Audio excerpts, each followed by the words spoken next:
Here we are then. Welcome to RCTV's coverage of the EFRA 110 Electric Off-Road European Championships from the wonderful Robin Hood Raceway just outside of Blyth in Nottinghamshire, depending on who you ask, I suppose.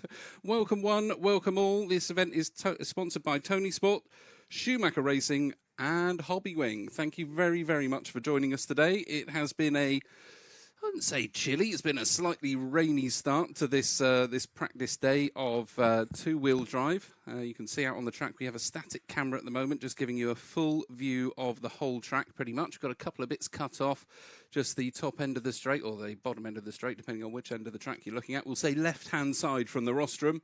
A little bit cut off there, a little bit on the right-hand side where the cars come down over what was the old loop.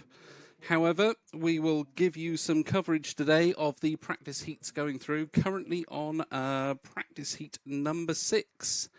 So these guys are running your two-wheel drive class at the moment. We've had a number of practice rounds go through today. I think we're on round number 5. When this one's over and everybody's gone through, we will have another 2 practice rounds to go. So everybody will go through in their current heat order. This will be a seeding practice, so I believe that tonight we will also have a reshuffle of the heat lists.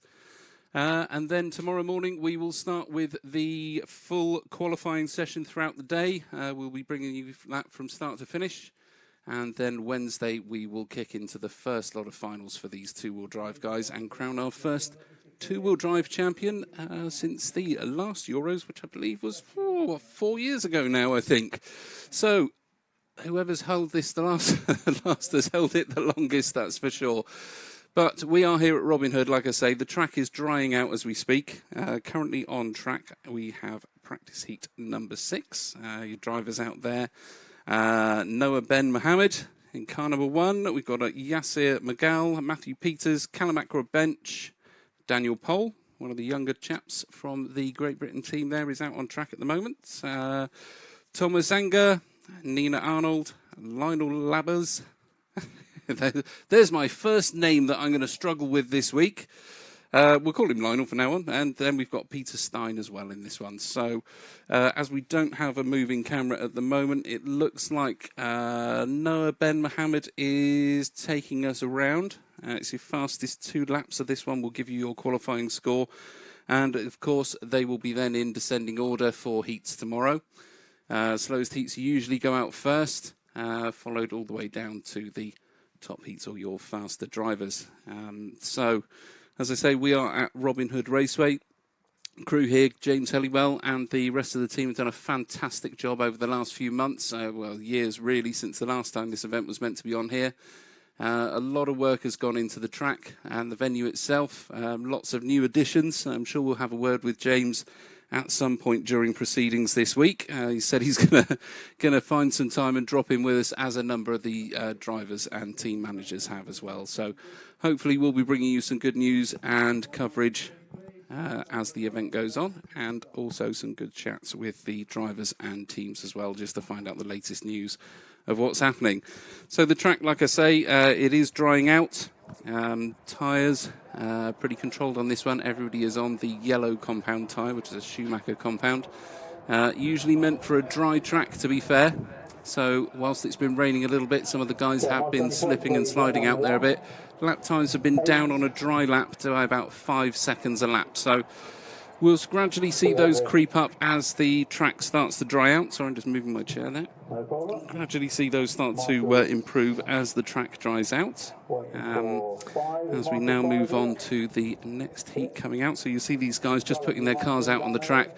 They'll space themselves out pretty well just to give themselves the most amount of room and ability to get those 2 clean laps in.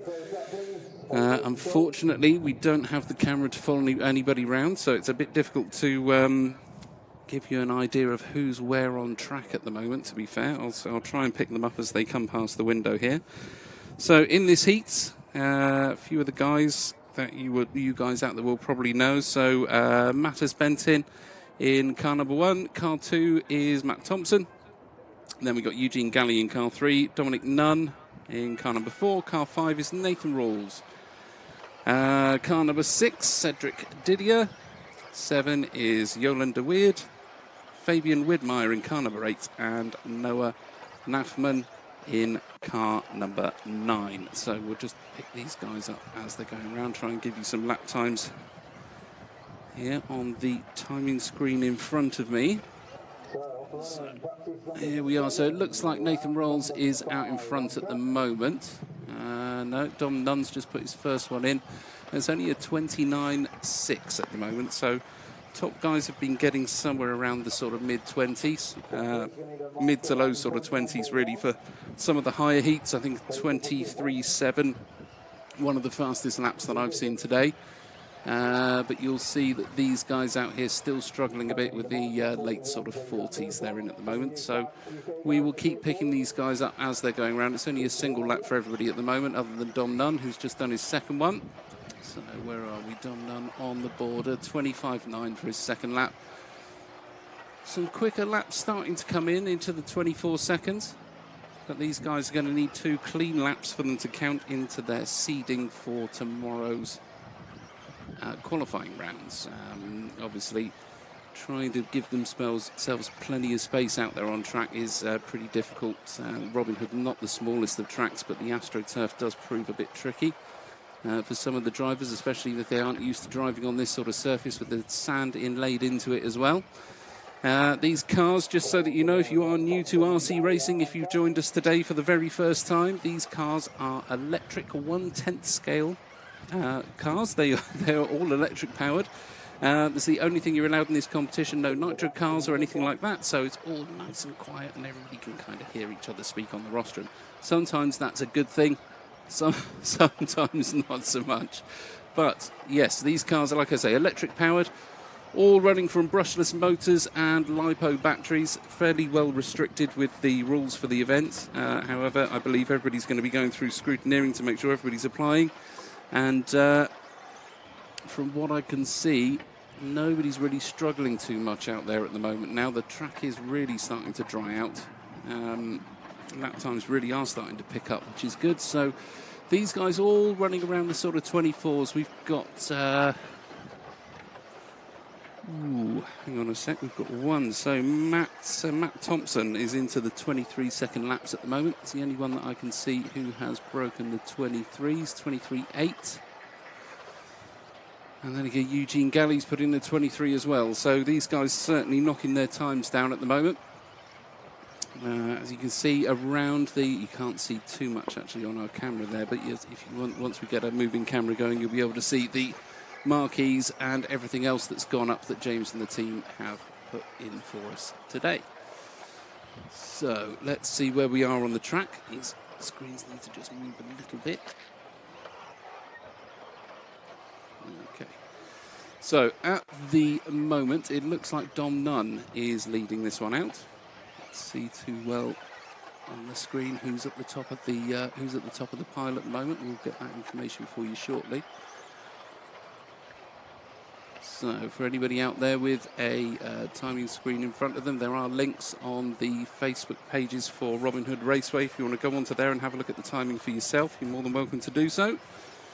I'm sure James and the team will have those links up for you fairly quickly if they're not already. And I'm sure I've seen a few floating about for the timing system, so we should be pretty much ready to go. So in only another 30 seconds left of this one, probably this lap and one more for the guys out there. So last-ditch efforts to get their 2 consecutive clean laps in. A crash at this point really does kind of put you out of it if you haven't got your laps in already. So where are we here on the board? Couple of the guys really.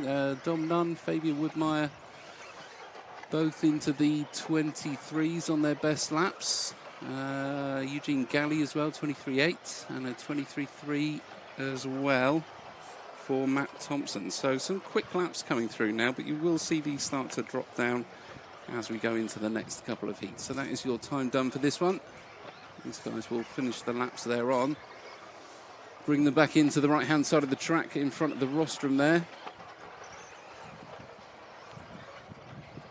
Be sure we've moved the timing loop down to the end of the straight. The timing loop used to just be in front of race control, pretty much where you can see your times on the top right-hand side of the screen there. It moved for this competition. I believe the EFRA guys wanted it at the end of the straight rather than on a corner. So the team have put some time in to move that one down to the end of the straight, I believe. So that's where you're going to see everybody darting for the finish line in the finals. So here we go. Then the marshals now coming in. The next heat will be going out. This will be practice heat number 8. So some quick guys in this one. Max Gotzel, car number 1. Ben Jameson's in this one, car number 2. Ed Callan, Tyler Liddell, Phil Slay, Marcus Kerup. Who else have we got here? Car number 7 is Pekko Ivanen. Car number 8, Alexander Landon. Car number 9 is Mortis Lutenbach. And car 10 is Pierre. Ooh, there we go. Petit Didier. There we go. Yes, names are gonna evade me a little bit during this week, but I will do my absolute best to be getting those right and confirming them with the right people as I come across them. But let's make no promises that we can't certainly keep all the way through the week. We'll certainly do our best, though. So marshals are now out for practice heat number 8. Now we'll just wait for Muzz to kick this one off. Okay, marshals ready. Airspace control.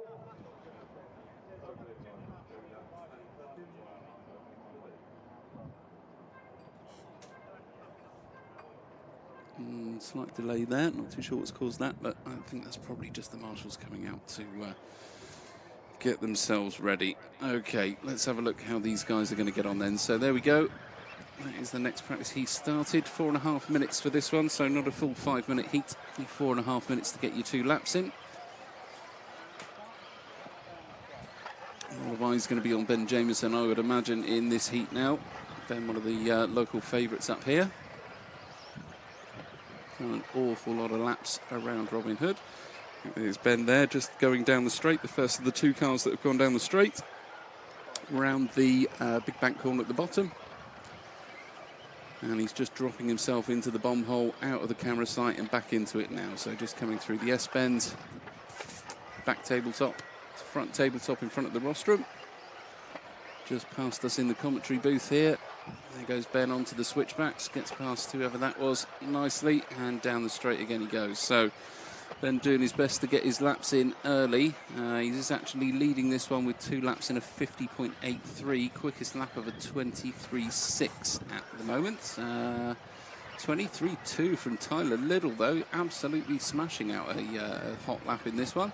Can pull another one together to go with that, he's going to do himself pretty well. So let's see if I can pick up Tyler when he comes round. So that is going to be car number 4. Let's have a look as we can see him as he comes past the window here. So not too many people here at the moment. Obviously this is just the practice day, so we haven't really got the crowds that will be here through the week watching the finals when they are on Wednesday for the 2-wheel drive and Saturday for the 4-wheel drive. No, couldn't see the number on that one. I'm looking for a Schumacher. I think that's actually just gone down the straight there, so I'll wait for that one to come back round and see if I can talk you around with Tyler Liddell for a couple of laps. Looks like he's got this one in clean anyway. I'll double check as they come past my window here. Couldn't quite see. My old eyes could not pick him up in time. He's that fast. I just couldn't see the number. We'll say it's Tyler Liddell anyway. So he's just dropped himself into the bomb hole there. Out he comes. I'm pretty sure I recognise that paint scheme on that one. So back tabletop. Little hop, round he goes. Onto the main straight. That's a few clean laps he's put in there. Let's see where he's bumped himself up to. So Tyler Liddell, there you go, up to 2nd spot behind Ed Callan. Yeah, looking at a 23.7 for Tyler Liddell on his last lap, 23.2 being the best. Fastest lap we've seen in this one so far is a 23.1 from Ed Callan, who's currently leading us out. So at the moment, fastest 2 laps we're looking at will be Ed, Phil Slay and Tyler Liddell, with Ben Jameson dropping himself back a little bit there. Must have had a little bit of a tumble or something to drop him back through the ranks, unlike Ben. They're probably pushing pretty hard just to find the limits of the car in these practice heats, as they've got a couple more to go. So like I say, at the end of this round, there are two more rounds of practice to go. Not the end of the world if you throw it all away in this one, because as the track dries, you are going to be getting much quicker lap times as they come through. Just that natural grip level comes up. A lot of the guys out there praying for it to stay dry but overcast this week, especially up until Wednesday, as that will allow the grip levels to stay high on the AstroTurf track. And once it gets a little bit too hot, the opposite tends to happen with Astro, and you start to sort of lose a little bit of grip on it. But that kind of nice mid-temperature on the Astro, about 20 degrees, and these guys will be absolutely laughing in the two-wheel drives. But then we are going to be praying for a little bit of rain to soften things up for the four-wheel drives, just because they're a bit more monstrous to get round on a really dry track. So where are we now? Let's have a look who's out in front. So Ed Callan's still out in front on this one. 23.1, still the quickest lap, and that is still from Ed. Only 10 seconds left, so likely if they get past the loop on this one, they're going to have another lap to go. We will see who gets past and who doesn't. So the two cars just down the straight now, I believe, will have their last two laps, so possibly Phil Slay in that one. We'll see. I think that's Ben's just had a bit of a crash at the top end of the straight there. Marshall's all running over to him. Fortunately, this stage in the heat, it's a little bit late for a little bit late to pull anything else out the bag. So these guys will be pulling over now, allowing the marshals to swap over nice and safely, so nobody gets hit by these little cars. There we go, that's that one over, so Marshall should be swapping out now. I'm just waiting for the last couple of cars to stop moving.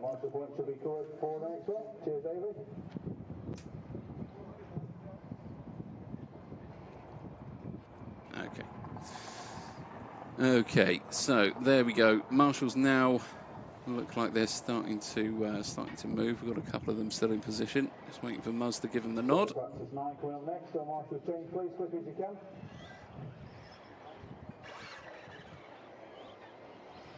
There we go. So heat 9 on the way next. Some top drivers, world-renowned drivers in this heat. So starting us off, car number 1 in Clement Boda. Car 2, Josh Holdsworth. Car 3, Jamie Hall. Car 4, Paul Crompton.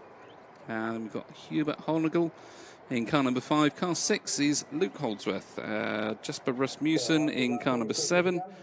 Wesley Van Helmond in car number 8. Car number 9 is Mika Widmeyer. And car number 10 is Jamil Gabrielson. Yes, I've got all of them right, I believe. So we'll just wait for the marshals to find their way out onto their points. Once these guys are out and about, they will obviously be running backwards and forwards for any of the cars that do tip over. Obviously as safely and as efficiently as they can to give everybody the maximum amount of track time that they possibly can to get these 2 laps in. So like I say, these are seeding practice rounds. What happens here is the guys and girls get a chance to put 2 consecutive fast laps in, or 2 consecutive hot laps. And obviously what we do then is we take the fastest laps as your sort of TQ, if you like, or your top time for the practice heats, and that will be your number 1 car. And then as the times get slower, we move down through the heats. Normally it's sort of heats of, looks like we're doing heats of 9.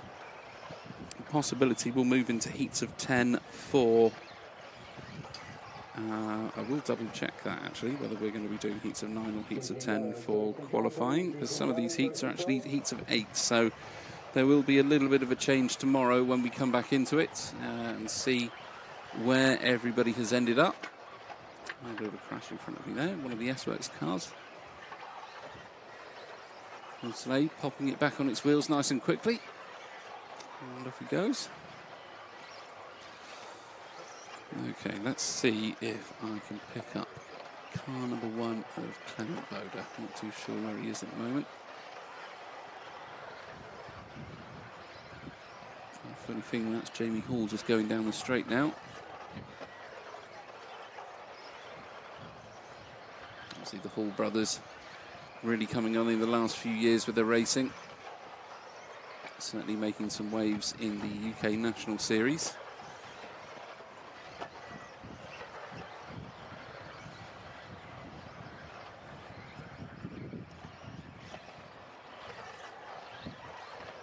Okay, so on our timing screens, we're going to see Wesley Van Helmond at the top. So these guys still not touching anything under the sort of 23-second lap. So 23.2 from Luke Holdsworth, quickest one we've had on this round so far.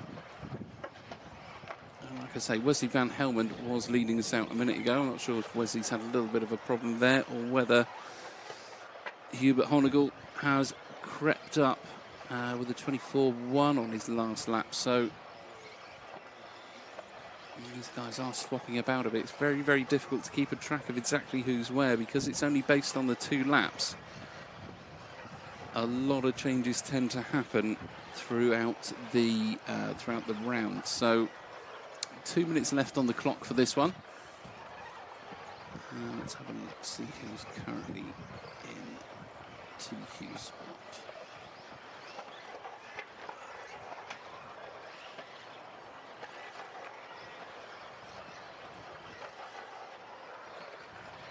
Okay.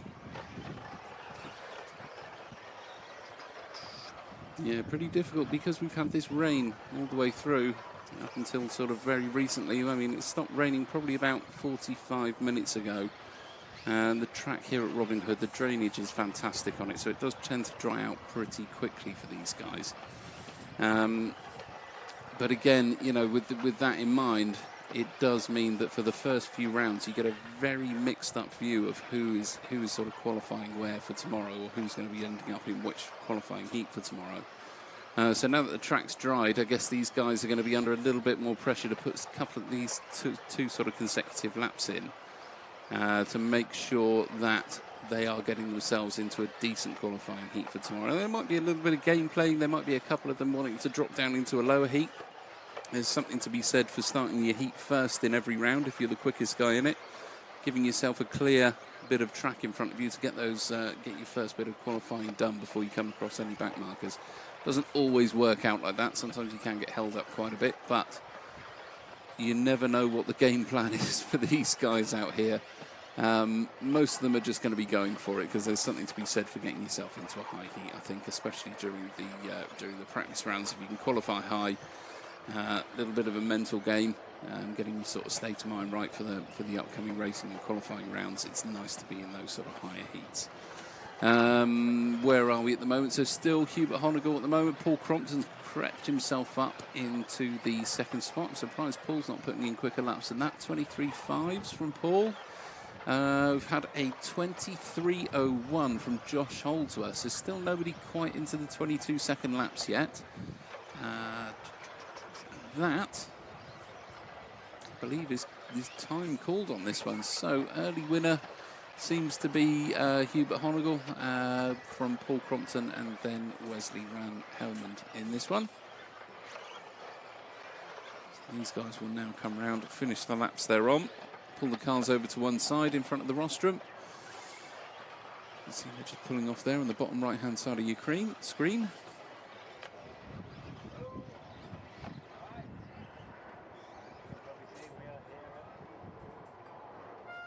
There we go. So Muzz will just call these guys off now.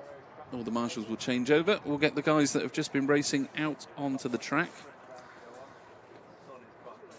And we will get practice heat number 10. So this is your top heat for practice, or the I suppose this is the actual top heat for practice. So car 1, Davide Ongaro. Car number 2, Neil Cragg. Car number 3, Mikhail Olowski. Car number 4 is Bruno Coelho. Bruno Coelho, obviously the current four-wheel drive world championship in 110 off-road. And then we've got Una Hatton in car number 5. Car number 6 is Tommy Hall. Car number 7 is Jorn Newman. Car number 8 is Ben Smith. Car number 9, Lee Martin. And number 10 is Daniel Kobovic. So these guys just waiting for the last couple of marshals just to pop into position. And you see Michael Orlowski, sort of left-hand side of your screen, just moving his car around. If you follow that one, Michael seems to be one of the favourites for this event. Did incredibly well in the warm-up events. As did a lot of guys out here, but Michael's certainly putting in the hours this year and every other year, really, since he started with the Schumacher team. And it's certainly paying off. So if you keep your eye on Michael, so like I say, just about the left-hand side of your screen. Those cars not moving at the moment, but he should be from what I can see from our little commentary booth, should be one of the first ones. He is going to be the first one to go down the main straight there, if you want to keep an eye on Michael. He should be starting this one off any second now.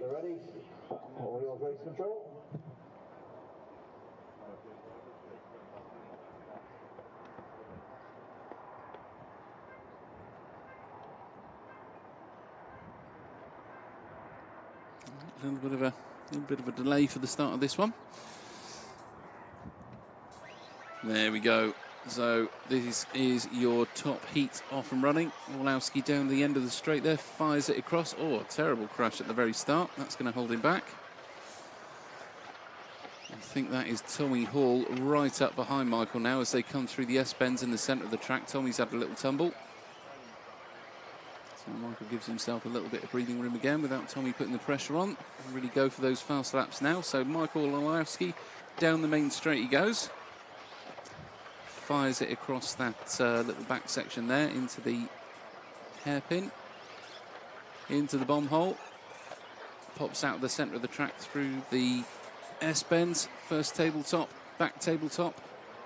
Done nicely, slightly outside the track there, but it doesn't really make a lot of difference in the RC scene. So onto the switchbacks and down he goes again. So first laps for these guys, 23.85. So 22.87 for Tommy Hall. Super fast lap there. The only one that I can see into the 22s. Yes, so there you go. Tommy Hall. Blistering speed from the Hall brothers out there. Tommy sort of certainly leading from the front. Let's see what he can do over the next couple of laps. Jorn Neumann crept himself up into second spot there. Now, where I'm saying they're first and second, this is obviously counting it as a qualifying heat rather than their fastest two laps together. As qualifying goes, Orlowski is leading us out from Neumann and Tommy Hall. Neil Cragg pretty close behind in fourth spot at the moment. So still only Tommy Hall with the 22.8. See, that's just gone over in front of you there.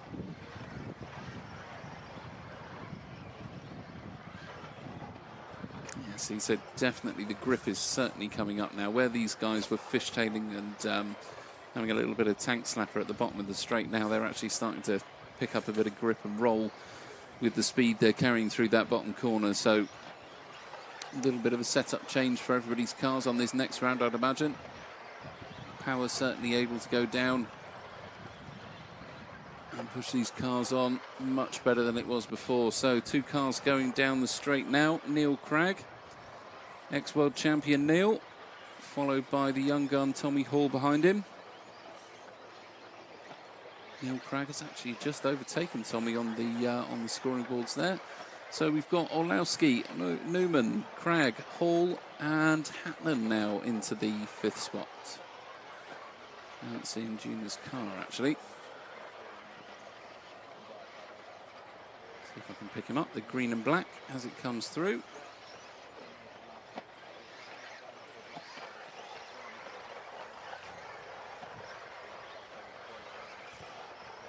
Nope, none of those ones.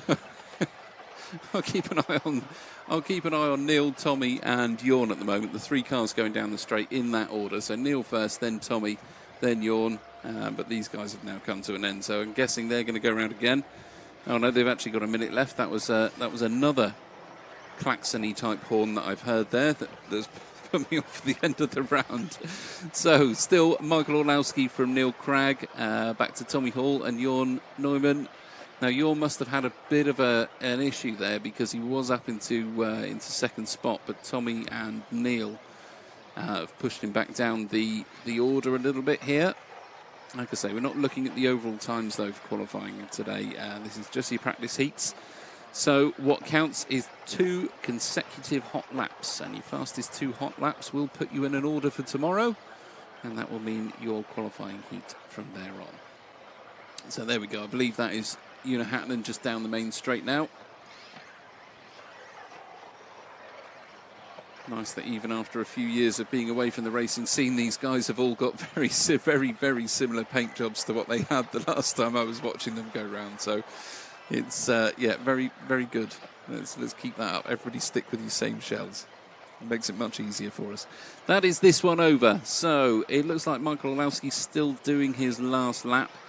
Michael has actually got himself a 22.9. So literally just Michael and Tommy, I believe, in the 22s.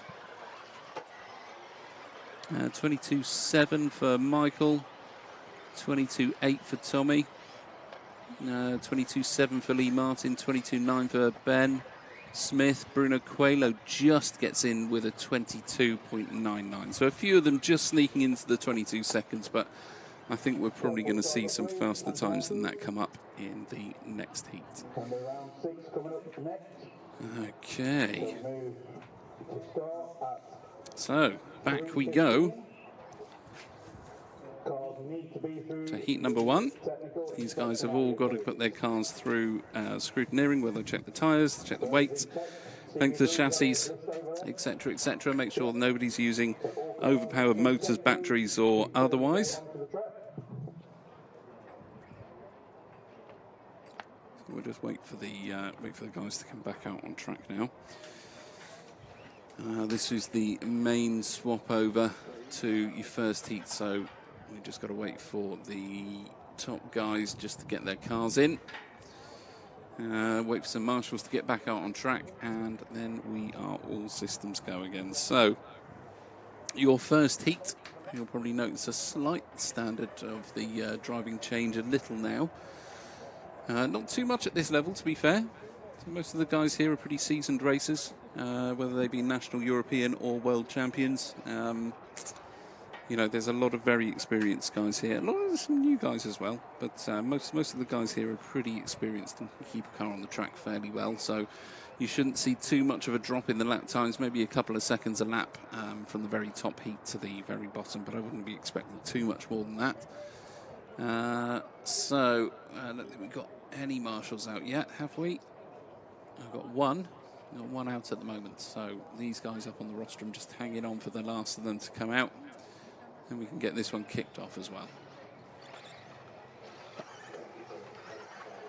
Not too sure. So 3:15 the start. 4 minutes away. All cars through technical inspection, please. Okay, so we're just waiting for another couple to go through the tech. Once we've got that done, we will have this one kicked off, and then the round 6 of practice underway.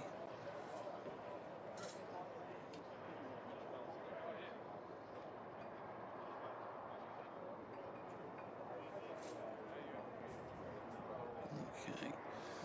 So just on your right-hand side of your screen there, young Tommy Hall taking his position. Do not leave it till the end. Get your chassis marked as soon as you can, please. Okay. I'll try and get one of the scrutineers in with us tomorrow, just to give us an idea of what these guys are actually looking for on the cars.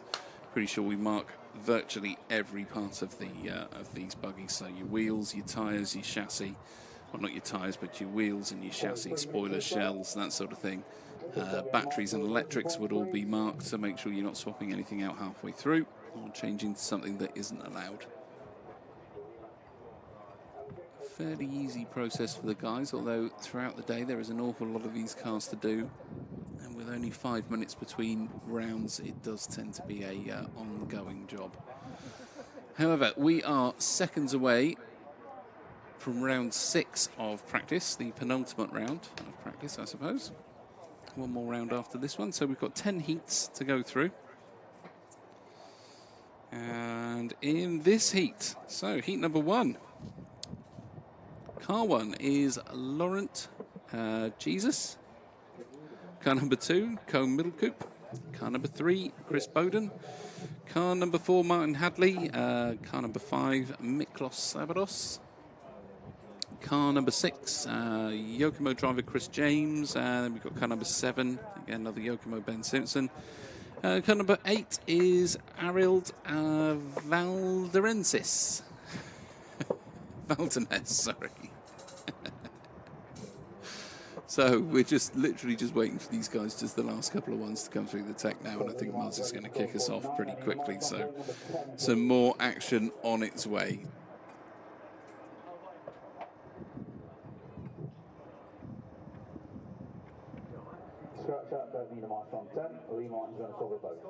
Just trying to see, we've got Greg Hill hanging around the back of the commentary booth here, having a chat with some of the team. So with us today, we have James Parry doing our technical bits and bobs, and we've also got Paul Bateman. Paul was setting up a camera. I'm not too sure where Paul's gone now, but he is around somewhere. But these are the two guys I've got with me today. Hi, Paul. Give us a wave. There he has. Not that you can see. I'll get him to run out on track and give us a wave in a minute, so you can all see his lovely face. So these guys just about to go then.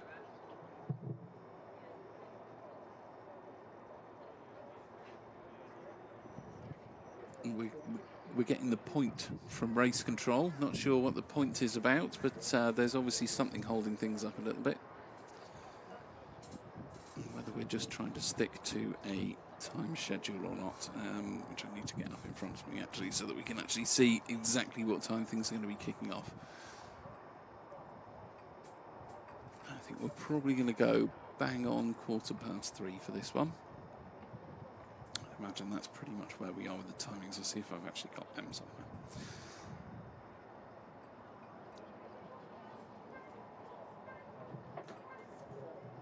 Oh, here we go then. Yeah, so pretty much bang on 15:15 this one should be going, and that'll be, there we go. Timing's accurate as ever. So let's keep an eye on these guys, see who is going to make any effect on the proceedings so far. Unfortunately, guys and girls, I cannot see the feed. So if you are chatting to us on YouTube or if you are chatting to us on the Facebook, please carry on doing so.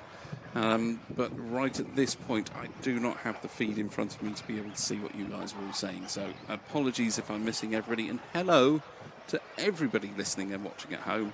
Thank you very much for joining us. You are watching the European EFRA 1/10 Off-Road Electric European Championships at Robin Hood Raceway, which is just outside of Blythe in Nottinghamshire.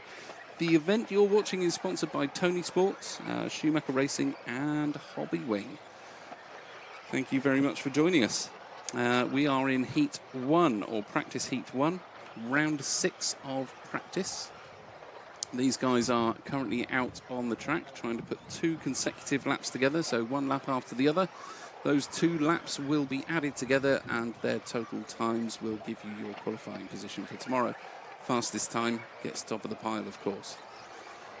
So where are we? Let's have a look who we've got out there. So we've had a couple of laps completed at the moment from a couple of our drivers.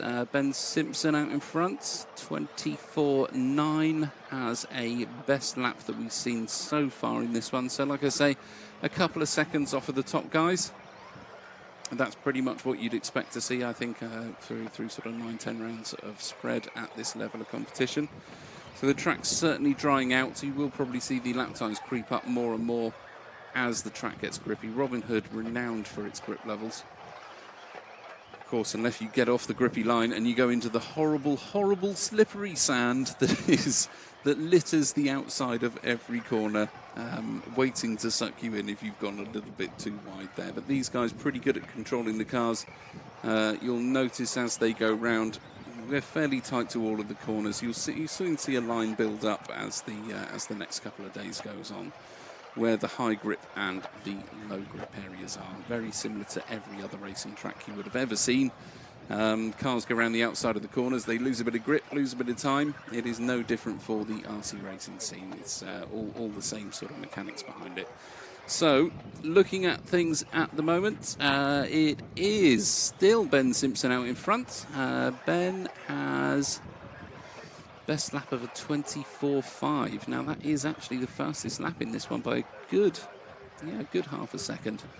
So with half a second a lap in the bank for Ben, he's going to do pretty well out of this one. How far it puts him up the proceedings, too sure at the moment.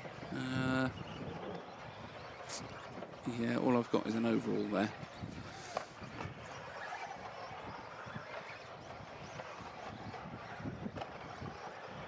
Yeah, unfortunately, that's not giving me a finishing position for these guys. So, it is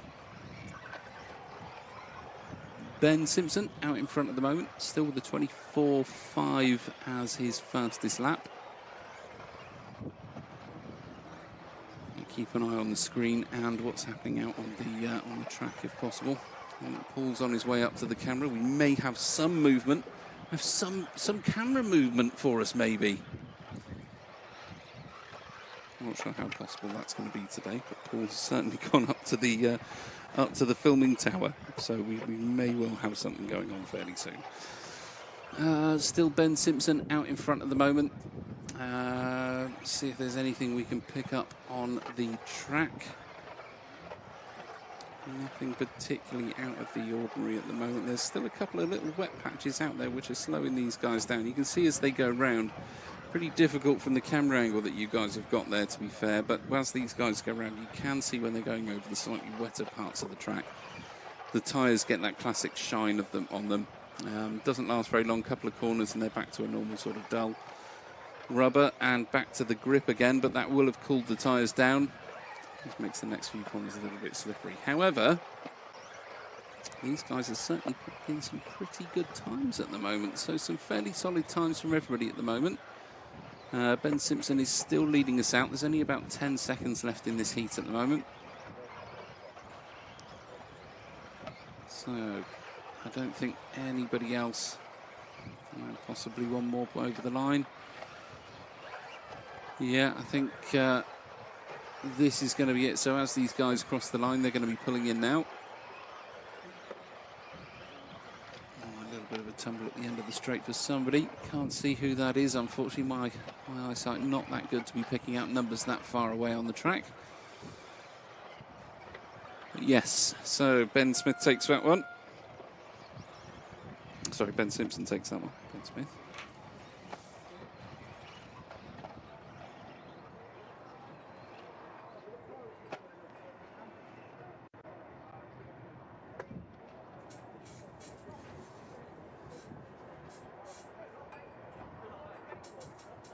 Okay, so that's your first heat done. We will be looking at heat number 2 shortly.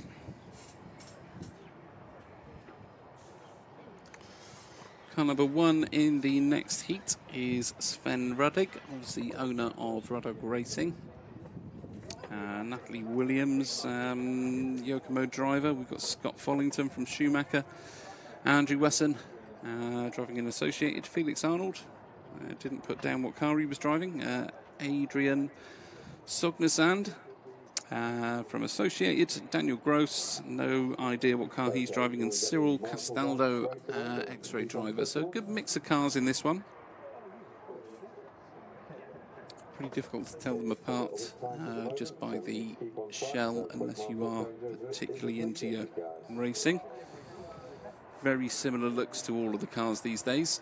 I say very similar. Almost identical looks to the cars these days, as with most classes of racing.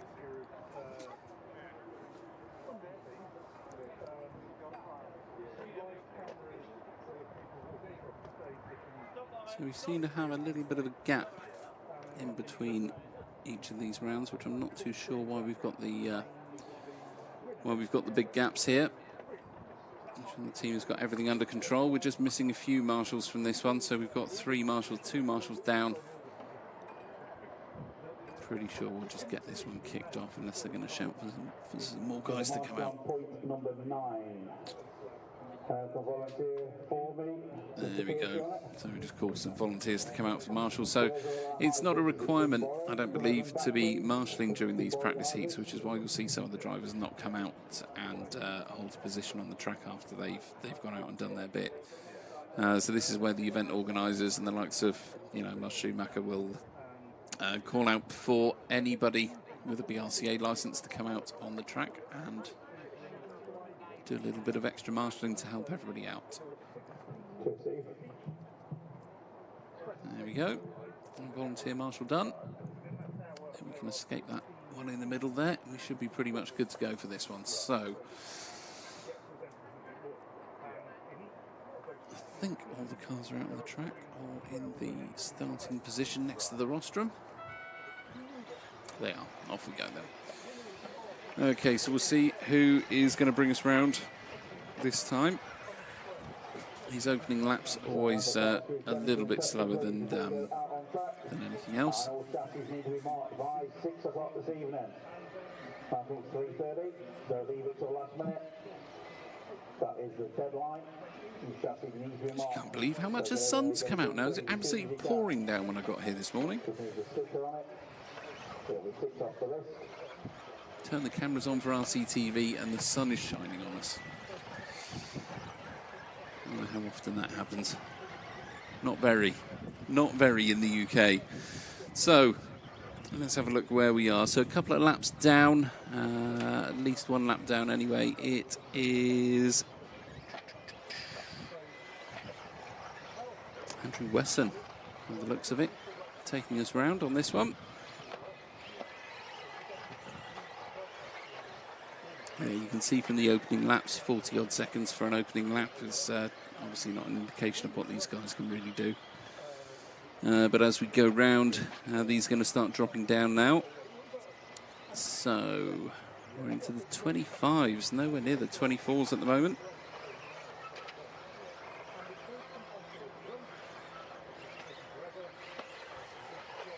So it actually slowed a little in this heat. Surprising, to be fair. So Andrew Wesson leads us round from Sven Ruddick.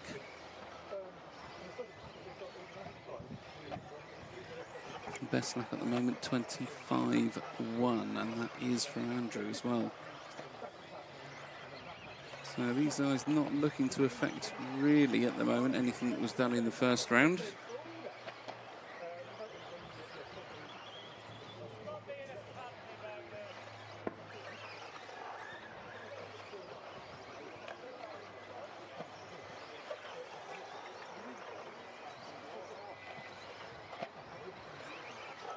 Nobody really struggling with any part of the track, to be fair. I think the guys have really done a cracking job with this layout. There's certainly some technical parts through the centre sections there.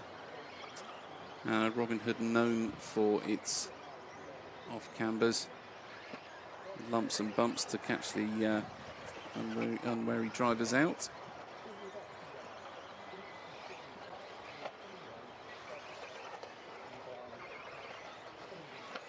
But from what we can see, looks like everybody has settled in pretty well. I think the warm-up event has certainly helped a lot of these guys get to grips with the track and get a half-decent setup off of the guys that turned up for the warm-up race.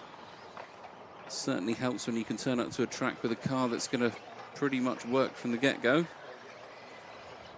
So 1:50 left on this one. Andrew Weston still leading us round from Sven Ruddick. 25.1 is our fastest lap at the moment in this heat. I think it was Ben Simpson in the last one with the 24.2, so we're looking at fastest laps overall. These guys have got a little bit of work to do to make any effect on what's already happened out there.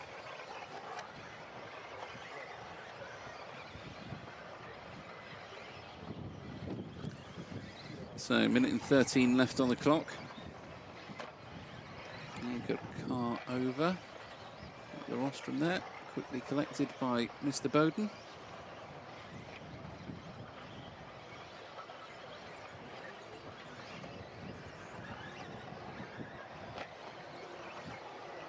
So the top corner here, where you see all the banners at the bottom centre of the screen, there's quite a big sweeper that comes right round in front of the commentary booth. This is basically exactly where we're sat, is pretty much exactly under where you can see the camera. It's a big sweeper coming out of a small jump. Now, particularly slippery. Whenever I've raced up here, this is a particularly slippery part of the track, but it really does look like this has dried out incredibly well. Considering we had rain probably no less than an hour ago, quite shocking to see this track as dry as it is, to be fair. Robin Hood certainly put some effort in, James and the team, like I said before, certainly put some effort in to make sure the track is in absolute tip-top condition for this event.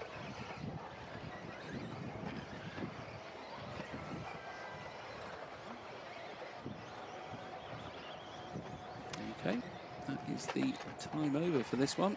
Oh dear, the cars just came a little bit of a coming together in front of me there. That'll be 2 last laps out. If they were the 2 hot laps, that would be a bit of a shame, but fairly sure nobody there, regardless of how good those laps were, is going to affect anything that's happened already. So Andrew Wesson, best lap of a 25.1. 24.8 for Sven.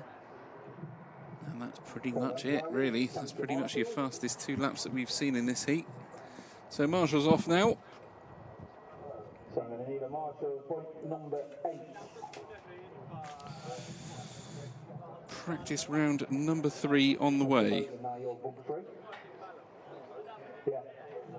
So X-Ray driver Sami Pajalin. Car number 1. Car number 2 is Bastian Andresen.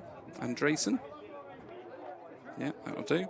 Car 3 is Freddie Russell. Now Freddie, obviously from FF Racing. Pretty sure Freddie has put something in to help sponsor the event here as well, or certainly help the club out. We'll probably try and get a chat with Freddie at some point through the proceedings tomorrow, if we can get him to spare us a few minutes. So who else have we got? Car number 4, Jason Green. Car number 5, Dave Scott. Car number 6, Jamie Armitage. Car number 7 is Sebastian Langdon. Car number 8, Christian O'Connick. And car number 9 is David Karadek.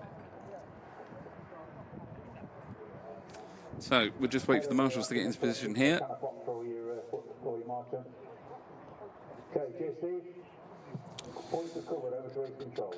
So car number 4, Jason Green, right in front of me here. You can't actually see him on the camera.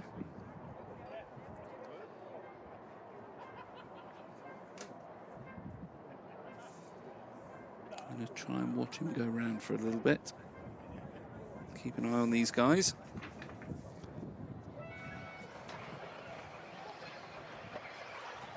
So there you go, just gone down the main straight now on your screens, around the bottom corner.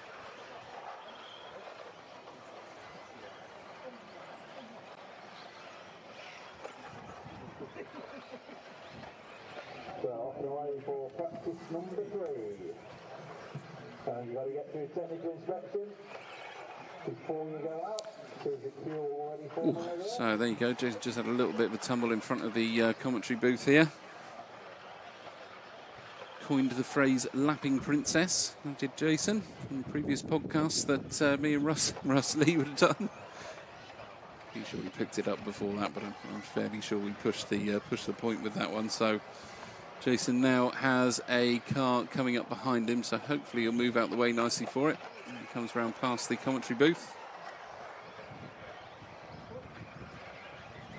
Down the main straight he goes, so let's see where he's ended up. So currently running in second spot is Jason Green, behind David Scott, and just in front of Freddie Russell from FF Racing in third. So Let's have a look at some lap times on these. Best laps for these guys, 24.8. Yeah, 24.8's about the best we've seen. So, not sure whether these guys are just taking it a little bit careful because the last time they came out, the track was still a bit damp.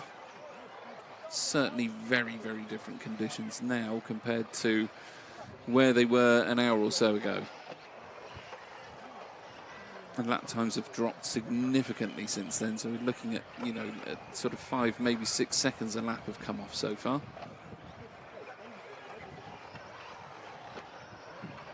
And there we go. So the top, at least the top, what are we talking? So at least 2 of the guys in this heat into the 24-second lap. So 24.8 for David Scott, who's leading us out in this one.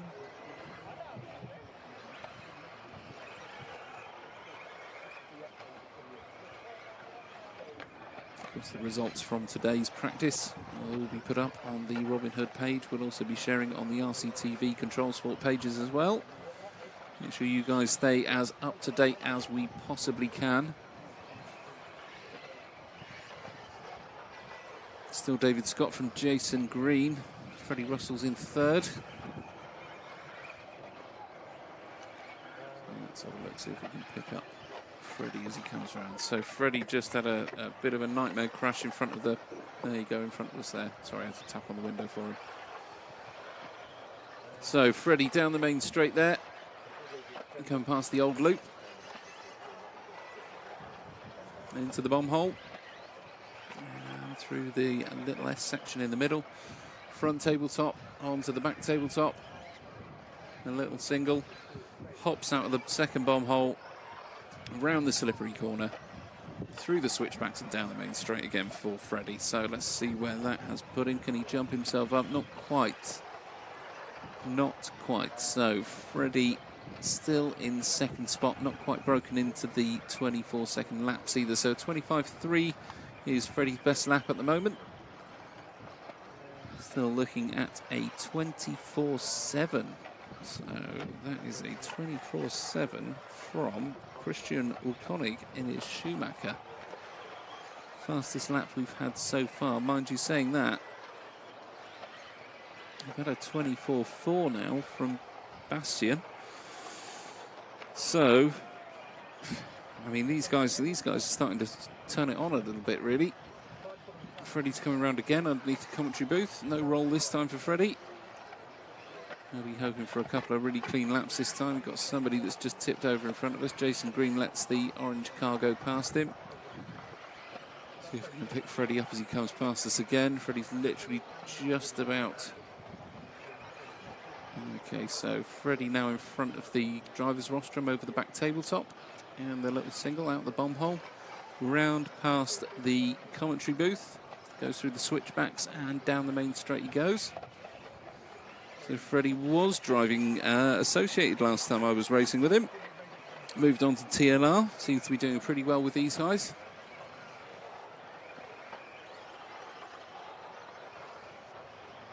Pretty sure Russ Lee will be fairly upset. I've just said that if he's listening. Avid Team Associated driver that he is. Okay, so that is it for these guys. They are going to be coming down now, finishing the laps they're on. So it is David Scott from Freddie Russell. Yeah, David Scott, Freddie Russell, Christian McConaughey in that one, top three. So we've got 1, 2, 3 of them into the 24-second laps. 24.36 being the fastest from Christian McConaughey. So practice round or heat number 4 on its way out to you. Some faces and names in this one you guys should recognise for sure. So car number 1 is Kay Frenner. Driving an S-Works. Then we've got William Venables, the infamous briefcase. Carl Marsden is out there driving his Kyosho. We've got Archie Bowman and his associated. Martin Oman, of course, the emperor of all things, as we well know. Head of the BRCA 10th section is Martin Owen, driving a Schumacher. Then we have Jules Reverdy. Now, no car for Jules that we know of, or no manufacturer in that one that we've got on any lists here. So we've also got Tristan Hackle driving a Schumacher, Remy Bartrand driving a Kyosho, and Daniel Ortiz de Vallejo. There you go. Vallejulo. I'm going to say that for now. I might just call him Daniel Ortiz, to be fair. That seems to work for me a little bit better than trying to say his last name. So these are the guys in this heat now. Marshals, I believe. Yeah, put my glasses back on. I think we're Marshals. Yeah, I think we're pretty much there with Marshals. I've got no high vis. 3 high vises are out there. Someone lend me one.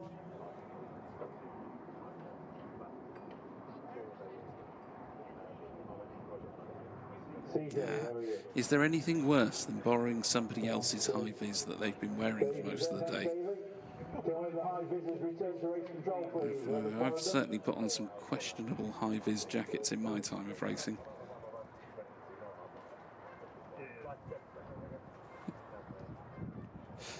Okay, so practice round 4 is on its way. I think a couple of seconds and we will be off on this one. There we go. Right, so let's see. I'm going to try and pick out car number 2. There he is. Just gone round past the commentary booth, through the switchbacks and onto the main straight is old Briefcase, or William Venables.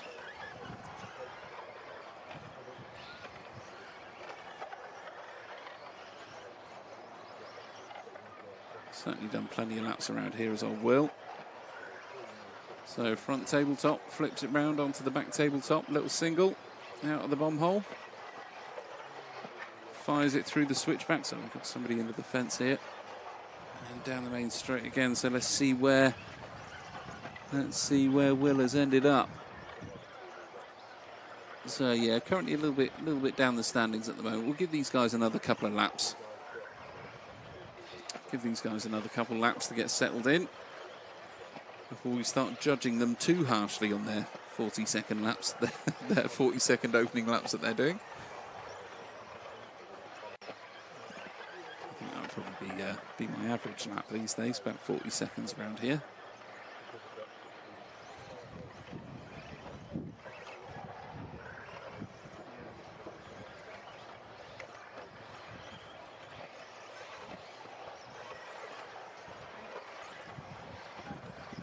Okay, so a couple of laps in then. It is Kay Frenner out in front at the moment. Hot lap of a 23.89, so certainly the quickest lap we've seen so far.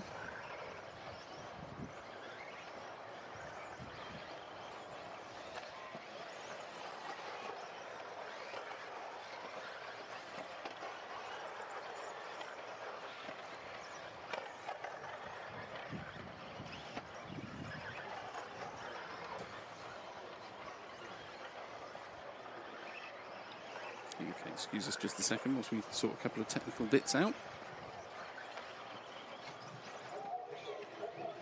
Showing the marshals out there struggling with black flies. We've already tested it on Chris Bowden. The jungle formula for bugs and insects does work.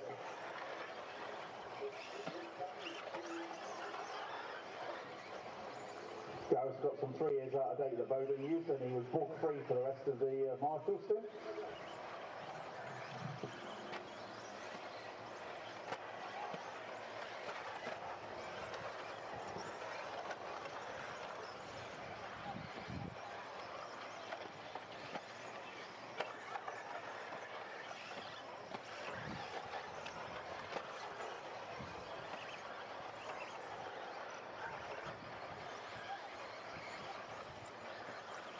Okay, so we're nearly there. We're just getting the chat feed up so that I can see what you guys are saying out there in the land of the living. We're heading to Asda tonight. Other supermarkets are available. If anyone wants any jungle formula, we'll probably get some delivered for tomorrow for you. Or Gareth says you can borrow it, but £10 a spray.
And we're back.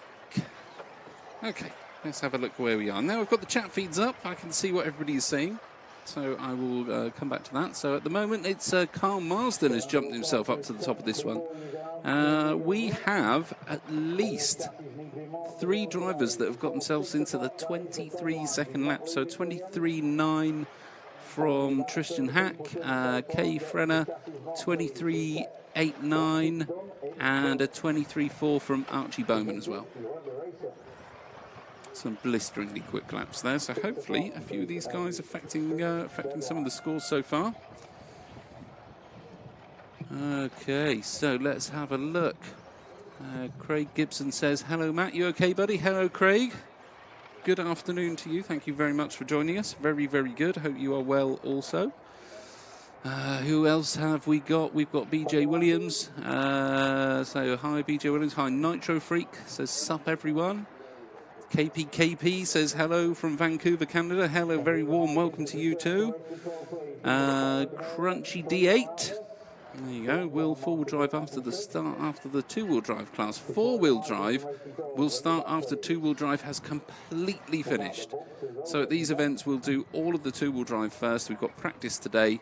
So this is seeded practice today. What will happen is these guys are fighting to put their 2 fastest consecutive laps together. This will give them a position for seeding qualifying tomorrow, or a seeding position in qualifying tomorrow, which will of course give them their positions in their heats, which will then be decided throughout the day. So first of all we have practice, we then have qualifying tomorrow, and then Wednesday we have the 2-wheel drive finals day and crowning of said 2-wheel drive European champion for 2022. Then we will move into the 4-wheel drive practice on Thursday. 4-wheel drive seeding practice on Thursday, of course. 4-wheel drive qualifying on Friday. And then the 4-wheel drive finals on Saturday, where we will, of course, as we did with 2-wheel drive, we will crown our 4-wheel drive European champion in 10th scale off-road for 2022. How are you doing there, Paul? Thumbs up from Paul. This is a good sign. When we get thumbs up, we're happy with those. Paul's now disappearing. Thumbs up and goes. That's it. As long as it's good, he's off. It's when he's hanging around in here fiddling with wires and buttons and things. That's when it starts to get a little bit worrying. So let me have a quick look. I will come back to you in a second, chat. So let's have a look. So Beza says hello from South Wales. Hello, South Wales. How the devil are you all?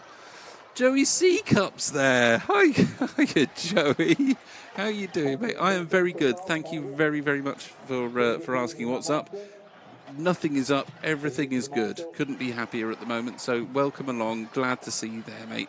Hopefully, if you can get up here, Joey, come on in and have a chat with us. That would be super, super awesome. Super awesome if you could do that. So we will be waiting for you if you can get yourself here. We certainly will. So let's get back onto the timing and have a quick look there. So Will Callan in this one from Greg Williams at the moment. These guys have only done 1 lap at the moment, so nothing really to be shouting about. However, if it gives you something as a comparison, where we were seeing 40-odd second opening laps previously, we're now seeing 38s. So take from that what you will. Opening laps being what they are. But we should certainly have some quick drivers in this one. Like I said, Greg Williams, Tom Cockrell. Tom, obviously a World's A finalist from Yatabe a few years back.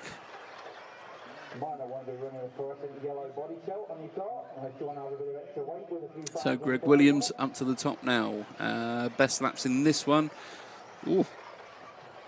Okay, it is only Greg with a 23.9. So only Greg into the 23-second lap so far.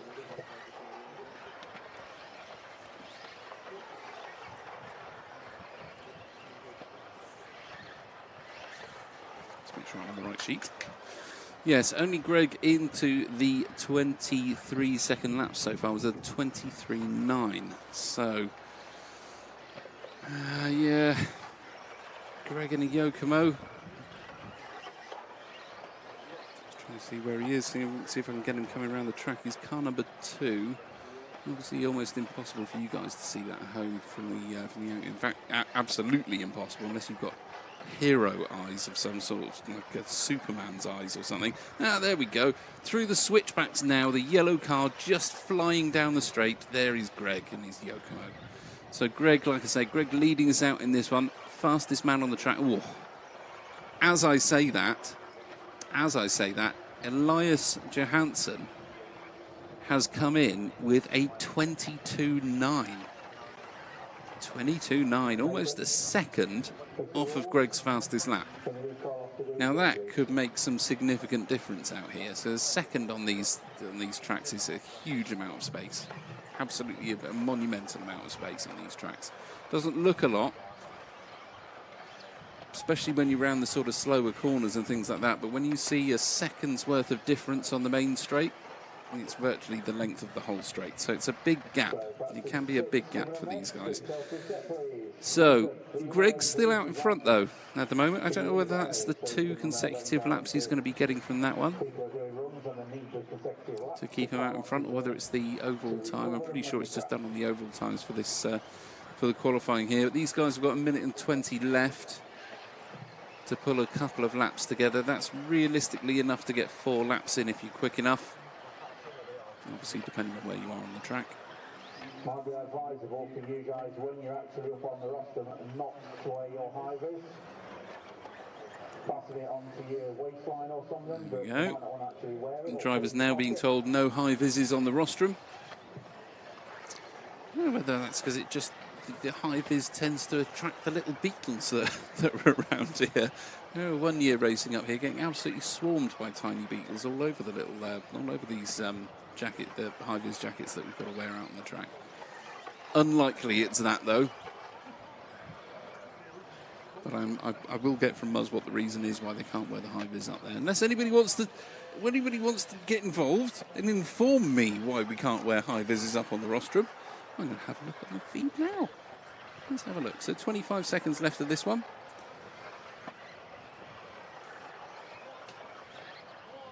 Let's have a look. So Aidan RC says Joey's too busy to attend. That's terrible news, Aidan, because out of the 2 of you, Joey's got to be the favourite, surely. We're going to have to put up with Aidan, I'd imagine. It is a shame. So Joey's working all week. That is a terrible shame, Joey. It would have been awesome to see you, mate. It's been a very, very long time, as it has for everybody in the RC world for me. So it's nice to see everybody up here and catch up with a few of the old faces. But yeah, Joe, if you can get up, please do. We'd love to see you. Jason Potter, are we seeing you make a comeback, Guppy?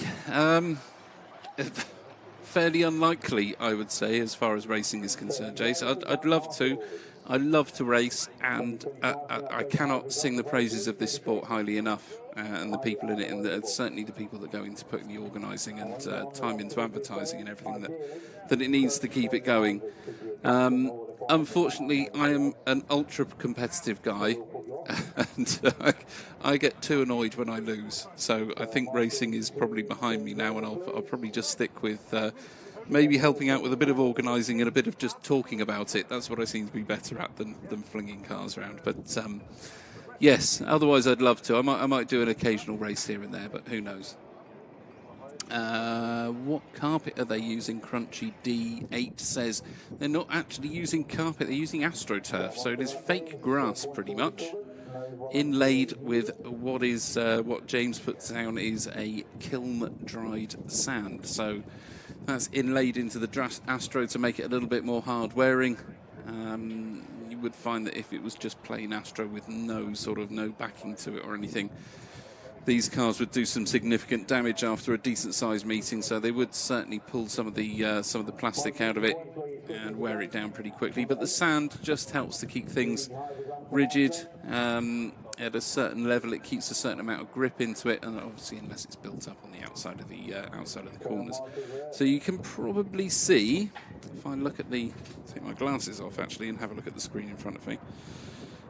You can probably see, so on the switchbacks before the main straight, on the left-hand side of your picture here, you've obviously got that big blue bit with your banners in the centre of the screen. To the left of that is the switchbacks. Around the outside of that, so there's sort of big loop you can see.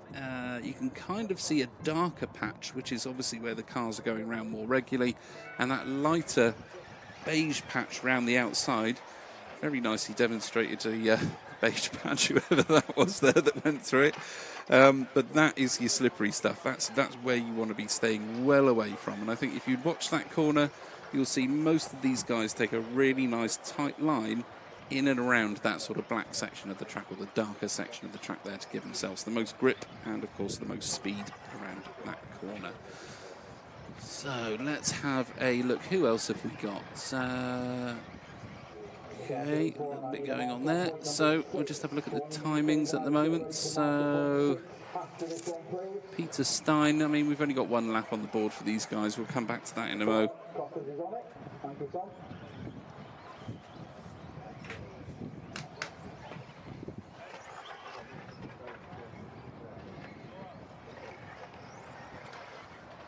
Okay, let's see if we can find car number 4 in this one, which is going to be Callum Ackroyd Bench. Spent a number of months playing Warzone with Callum during the first and second lockdowns. If anybody remembers lockdowns. Seemed a little while ago now.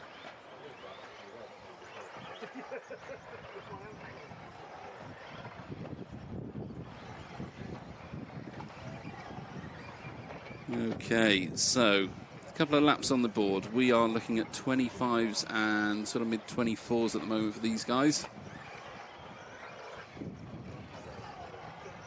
So just keep an eye out for that car number 4 of Callum. There we go. So the pink and yellow buggy, yellow wheels, going down the straight now. The leader of those two, nice and wide on that corner to let the other car pass. Courteous driver he is. So your sort of pink, oh, he's just had a little bit of a tumble there. Drops into the bomb hole. Fires himself out. Curse to the commentator on old Callum, unfortunately. Sorry, bud. A bit of a wobble over the first tabletop. Oh dear. So Callum taking a spill in front of me. I am hoping that's Callum anyway.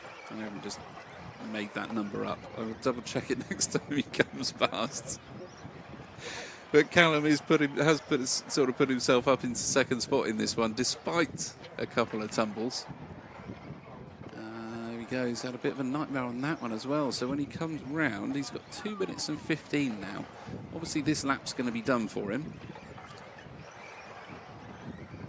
Oh dear. Yeah, kicking out a little bit. Had to pull himself back there, giving himself plenty of room on the straight. So let's follow him around for a couple of laps now. So that'll be the start of his first lap. Pushes himself. Oh, nightmare. Nightmare. So a little bit of a tumble. So that is this lap gone as well. So when it comes to sort of seeding laps, you need 2 perfectly clean laps, no mistakes, and just drive it round and get your times in. At this level, though, these guys are pushing all the time, and it's very difficult to get 2 completely clean laps in when you are absolutely on the edge of what you can do.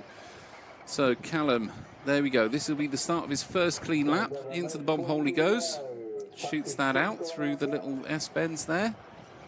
First tabletop, back tabletop, a little single into the bomb hole. Fires himself out of that nicely. Gets himself into the switchbacks. Punches it down the main straight. That is 1 clean lap. 1 clean lap for Callum this time round.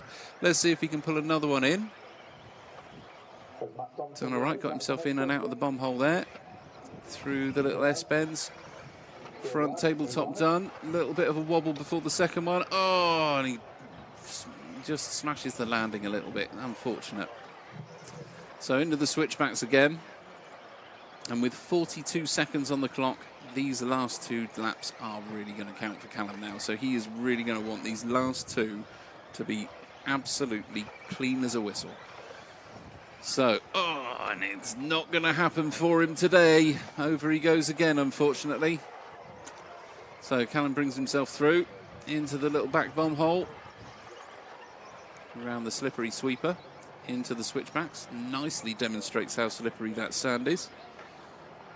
And he should get this last lap in now. But unfortunately, because that last lap he's just done had a bit of a mistake, the timings aren't going to be there for him. So it's almost a bit of a... And he's caught that barrier as well and then just flipped over in the middle of the track. Bit of a nightmare for old Callum this time round, unfortunately. I won't watch you next time, Cal. I'll just let you race, and then hopefully I won't give you the curse of the commentator. You might get a couple of clean laps in. Okay, let's keep an eye out for him as he comes off the stand. So these guys all done now. They're literally just going to pull their cars up into the little pull-off area onto the right of your screens. Slightly off your screens, unfortunately, so you can't keep an eye on that one.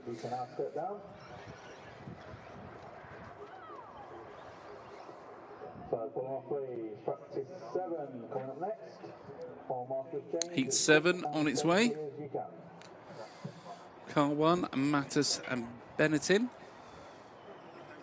Matt Thompson in car 2. Car 3, Eugene Galley. Car 4, Dom Nunn. Nathan Rolls in car 5. Cedric Didier, car number 6. Yolanda Weird in car number 7. Fabian Widmeyer in car number 8. And Noah Kaufman in car number 9.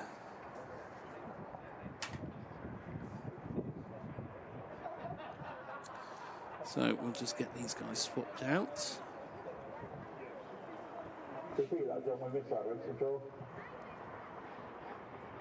Very young drivers in this event as well. We have a few under 16s or juniors in this event. Excellent to see. You can just see James Helliwell over by the right of the rostrum there. He's just going to run out, go give his jacket to one of the young marshals there. I think that's actually, I believe that's Daniel. Marshals are ready. Daniel Pole. It is Daniel Pole.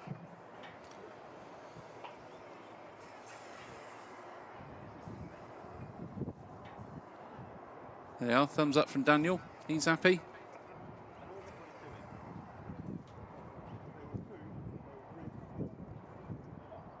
So I think you'll find the reason we've got a little bit of a delay on this in between each round, so why the cars are stopping for so long, I think what we're doing is actually the guys are running to a very strict time schedule, and the reason for that is because everybody needs to know exactly when they're going to be on track, and therefore they can charge their batteries, make sure their tyres are glued in time, you know, body shells nice and shiny, all the electrics are done, and all their checks are done.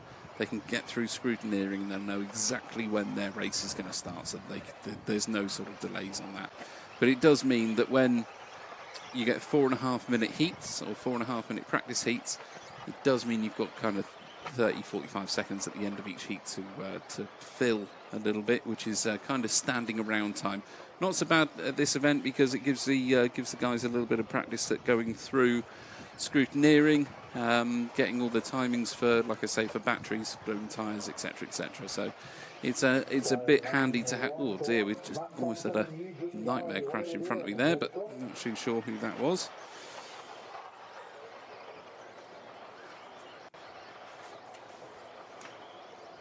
Okay. So back to driver stand, Matt Thompson. Here comes Eugene. We've got 2 fast consecutive lap drivers.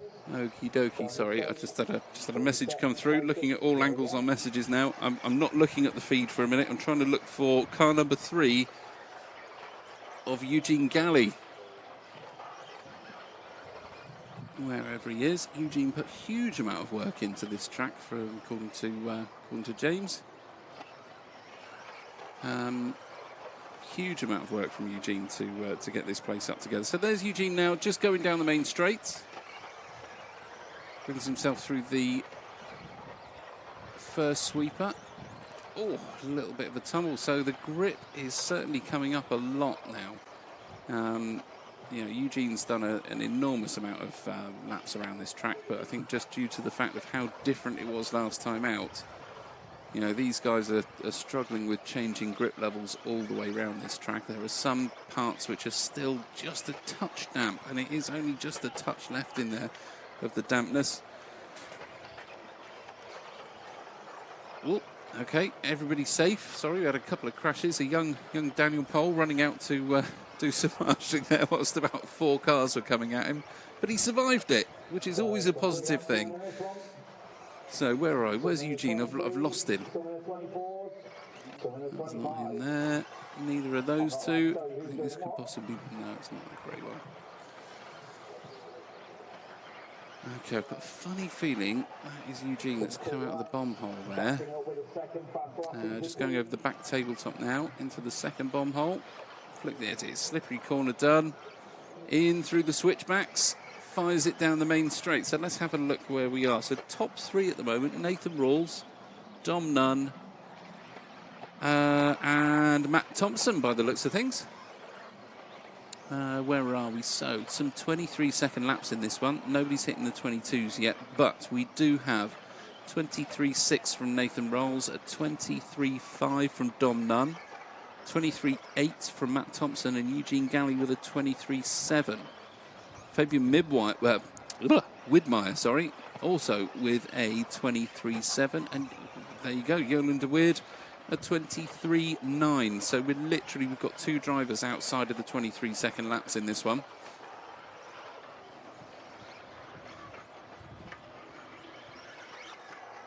A little bit of a tumble there coming out of the second bomb hole. You need to find some better names for these bits really than bomb hole 1 and bomb hole 2. You can get a bit risky saying that too often, too quickly.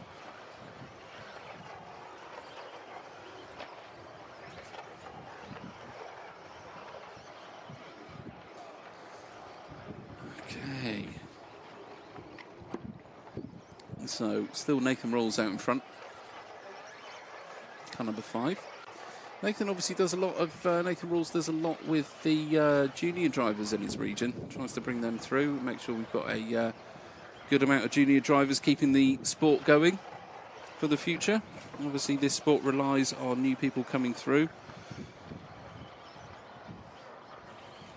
Junior racers being a vital part of what we do and what these guys do out here to make sure that the sport keeps going and people keep enjoying it for years to come. Where are we now? So Nathan Rawls still out in front. He's walking away with this one a little bit. Where is he? So Nathan Rawls is in car number 5. Let's see if we can pick him up as he goes past.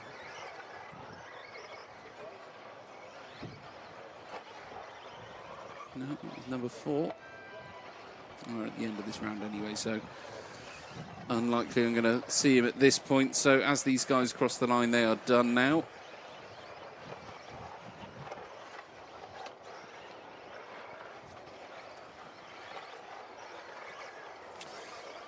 And then I believe what we're going to see is a little bit of step up in pace, because these next 3 heats, realistically, are pretty much your top drivers of the event for this week.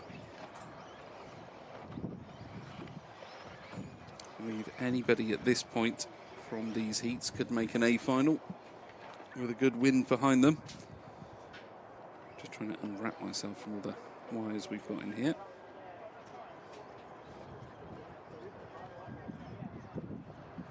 Okay, so that's all the cars pulled over to one side. Just got one wanderer. There's there, eager start.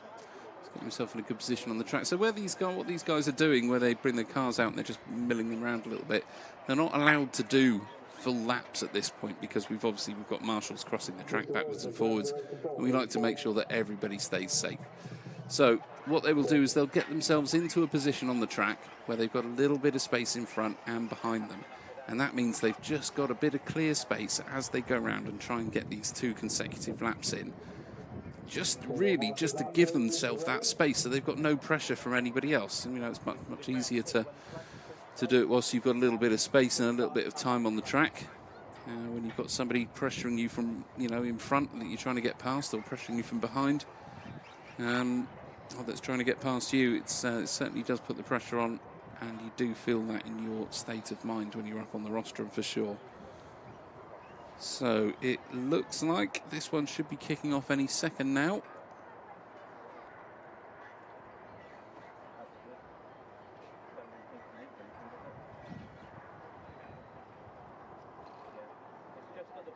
couple of the Team X-Ray guys having a little bit of a chat next to me here.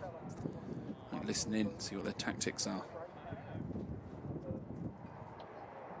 None. There are no tactics. Okay. Right then, so we are now on practice heat number 8. So we got Max Gotzel in this one, Ben Jameson, Ed Callan, Tyler Liddell, Phil Slay, Marcus Kerup, Pekko Ivanen, Alexander Landon, Mortis Lutenbach, and Pierre. We've got him as well. Petit Didier, there you go. That's who we've got in this one. So let's have a look and see if we can pick up. Ooh, let's have a look and see if we can find car number 4. Actually, I've got car number 7 right in front of me, which is Pekko Ivanen. So you can't see him on your screens at the moment. He will just be the last of the cars to go round the switchbacks in front of the commentary booth here. So green and black car. Onto the straight now. Fires himself through the off-camber sweeper. Over the roller. Into the bomb hole. Through the little S-bends.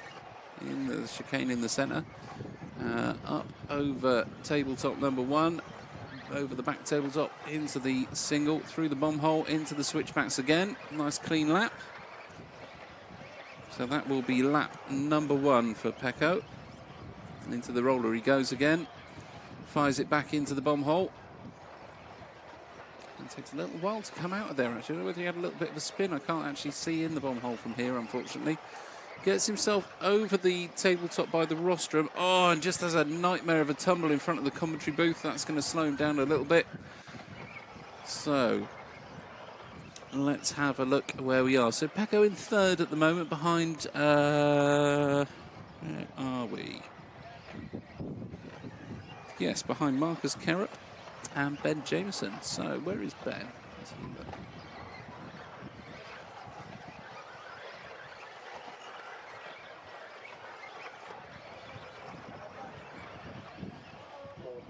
Oh, car at the start of the straight there.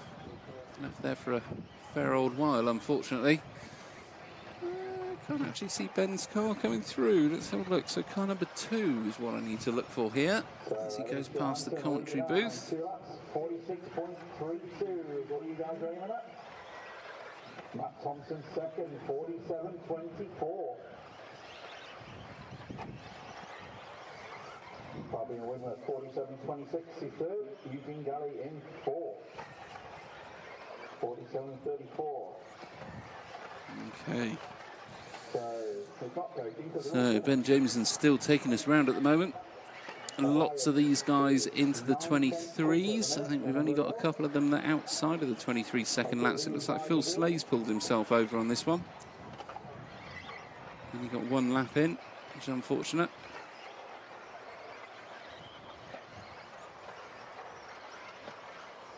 (23.4) looks like 23.1 from Ed Callan. Quickest lap out there at the moment. 22.8 from Tyler Liddell.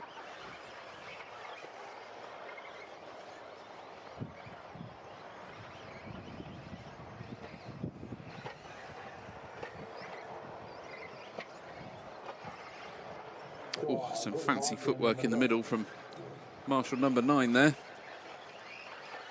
Marshal number 9 is just under the sort of 2-wheel drive practice yellow banner at the top left-hand side of your screen. Not under the Tony Sports star. That is Marshal number 8, I think, under the Tony Sports star. So the other side of that, just up from that on the top left-hand corner, that is Marshal number 9 there.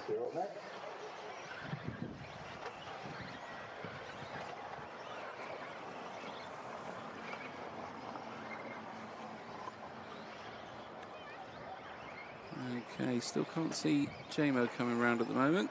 Ben Jameson at all.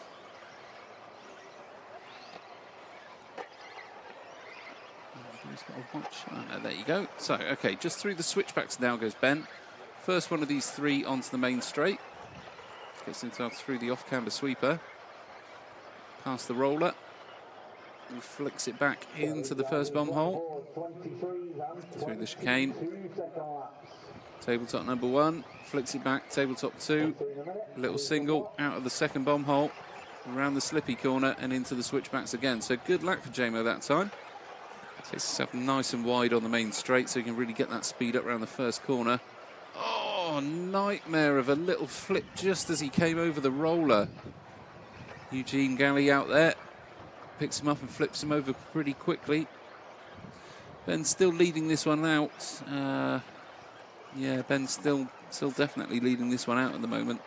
However, that tumble could have cost him.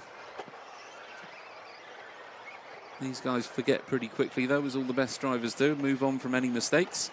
And get on with the next corner rather than thinking about the last one. Forward with race control, please. Forward with race control.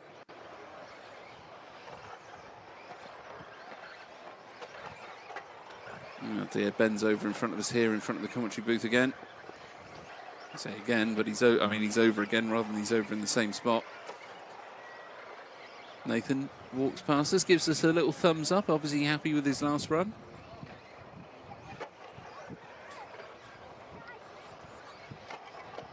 Oh, we are getting some air. Oh dear. Looks like JMO's pulled over. Not happy with this run. Oh no, that's the end of the round, sorry. I thought that was just a tantrum then, but it was just the end of the round. Okay, so that is heat 8 done, and it is... Well, that's a bit of a change. So it is Marcus Kerup that's taken that one. Ben dropped him down into 5th after all of that, so I think he got his laps in and probably just tried to push it afterwards. Okay, so practice heat number 9 on its way. Car number 1 in this one, Clement Boda. Well-known guy from over the water in France, from us here. Josh Holdsworth, Jamie Hall, Paul Crompton, Hubert Honigel, Luke Holdsworth, Jesper Rasmussen, Wesley Van Helmond, Mika Widmeyer, and Jamil Gabrielson. Your heat number 9 for practice. So don't forget, once we've finished all of the heats here, and I believe we've got 10 in total, we will start again. We'll start again, and we'll start back at the beginning. And then that should be practice over for the day. How you doing, bud? Yeah, very good. Very good indeed. Nathan Rouse just popped in to say hello. Just the delights of me for the moment. Yeah, I think we might have a couple of the others pop in at some point, but I think unfortunately you've just got my voice for the majority. Any time, but as long as we're doing sort of qualifying or it's practice on, by all means, come on in, take a pew, and we'll have a chat. Not a problem. How are you getting on out there? Everything going well? Track looks dry. Yes, track's fully dry, yeah. We managed to do one up there, really struggled with the layout. This one is far, that was not too dissimilar. It's far easier to drive, far less threading the overlay. Yeah. I did think actually the chicane sort of in the middle there. I've been saying that this sort of chicane here as you come out the first bomb hole. I think that's much more open than I'd be used to it being on, like when we've done Opel events and stuff up here. Was it? Nice. Yeah.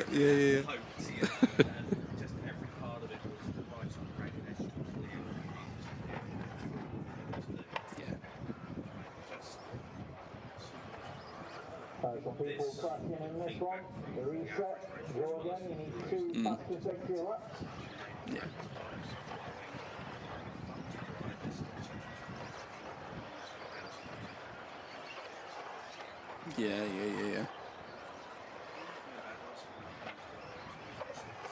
Nice. How is it coming? Because obviously the one bit I can't see from here, which you can see, is inside the bomb hole there. So what is it like coming in and out of that bit? Because even with our camera on top of the... There you go. So chuck that one on for a minute. That might make things a little bit better for you. Yep, most certainly. If you can give me as well. So how's the sort of bomb hole running? I know it's a case of sort of shoot in, fire off the corner and back out, but yeah. Is there a lot of sand building up in there at the moment? Do you see that as being a bit of a problem over the week? There is a berm building on the hairpin in the centre of it. When you come through and drop in, you can really use the compression in the centre of it and then fire yourself straight back out if you can get the rotation in the centre of it correctly. The sand, both now and at the warm-up, it was a problem, but I know there's not as much in the track now. They haven't put more into it like they did for the warm-up. They've just reintroduced it to the track rather than adding. Just rebrushed. Yeah. So for us, there's not the build-up already. Plus, obviously, we've had the rain this morning, which sort of beat it all down, so it wasn't all coming straight back out again. Yeah.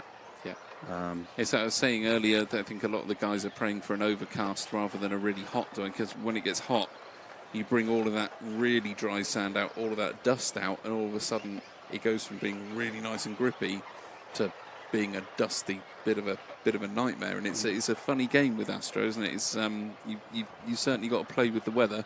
Very much so here. This is not one of my locals, but at the warm-up it was, when it was overcast, it was like this. There was a nice amount of grip. It wasn't a slip grip.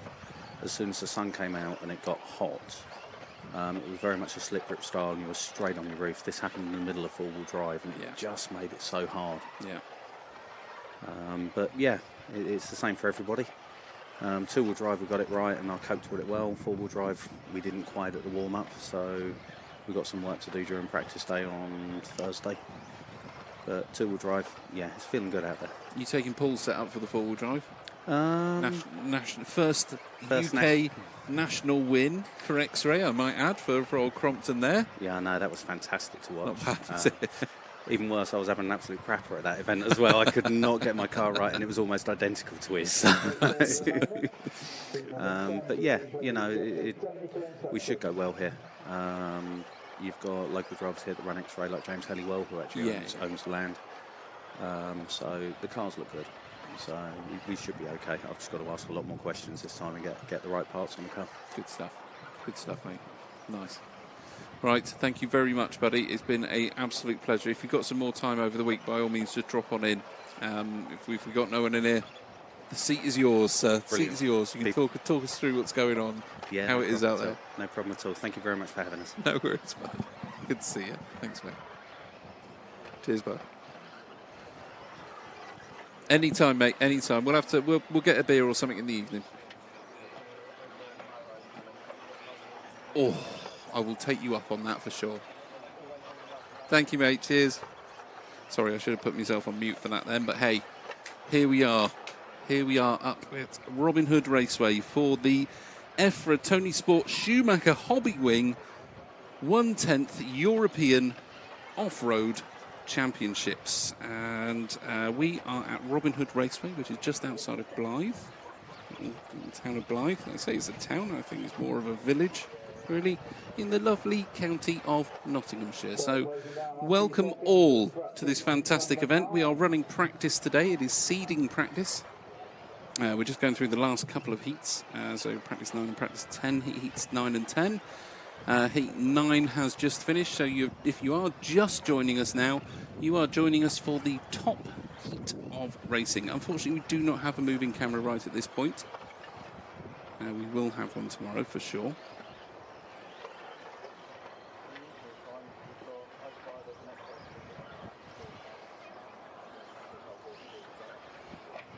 Okay, so last of these guys now cross the line. They will be pulling the cars over to one side, swapping the marshals out.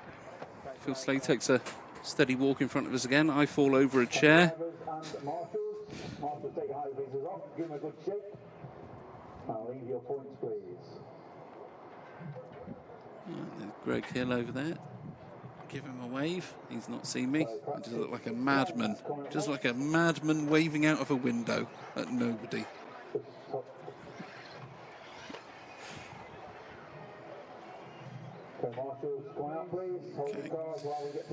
So top heat here, I can see Tommy Hall's car in front of me on the slippery corner. So left-hand side, bottom left-hand side of your screen, the orange and black car, is little Tommy Hall. Say little Tommy Hall, he's not little anymore. He's almost the same height as me these days.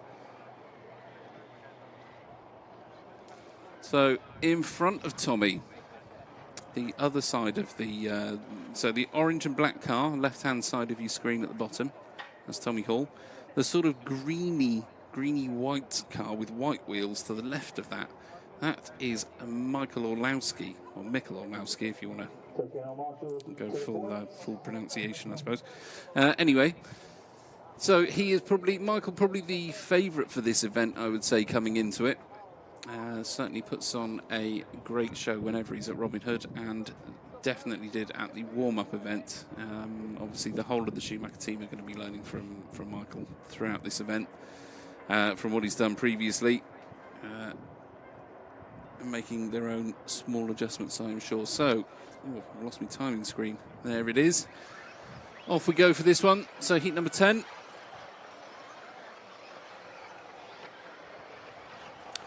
So we'll keep an eye on Tommy. Over the roller he goes. Follows Michael into the bomb hole. Punches it through the chicane. Tabletop number 1 done. Nice. Oh, I was going to say nice and clean, but he's rolled it.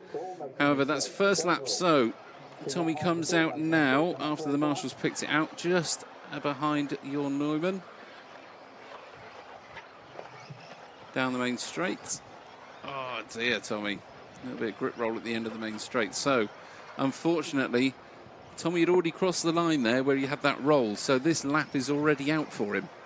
So he's going to have to get himself all the way back round, all the way over the line again before he can start the first of his 2 flying laps. So here you go. Tommy through the switchbacks now. Punches it down the main straight and starts his first of what will hopefully be 2 blisteringly quick and clean laps. So into the bomb hole, fires it out of the bomb hole and through the chicane, over the first tabletop. Back tabletop done nicely. Punches it out of the bomb hole for the second time through the switchbacks. Clean lap number 1 in the bank. Let's see if he can get number 2 in. So where are we? There's Tommy there.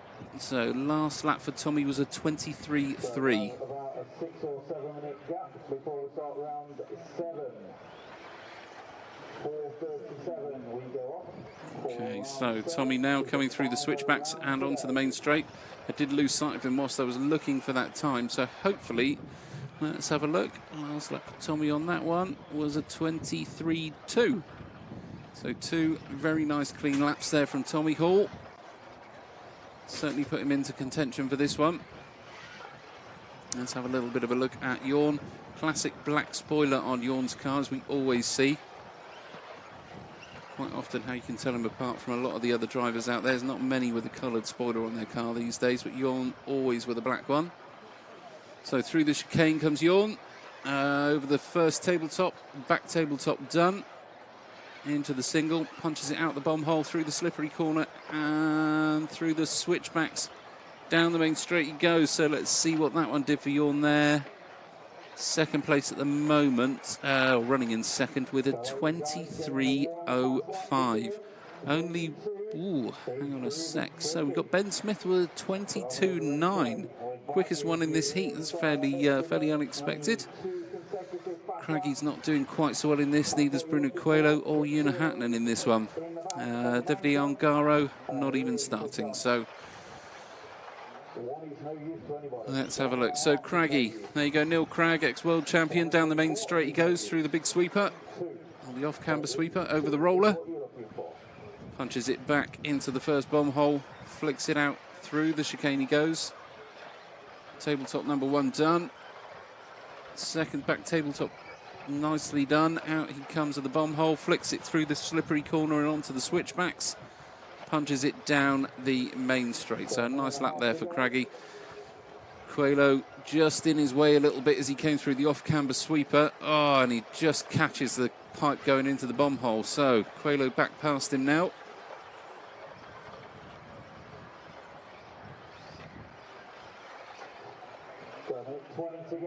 Still got time for 2 hot laps. 2 hot laps left, says Muzz. 1:09 on the clock. I actually think with 23-second laps, there's probably enough for 3 hot laps there, really. Depending on where you are on the track, of course.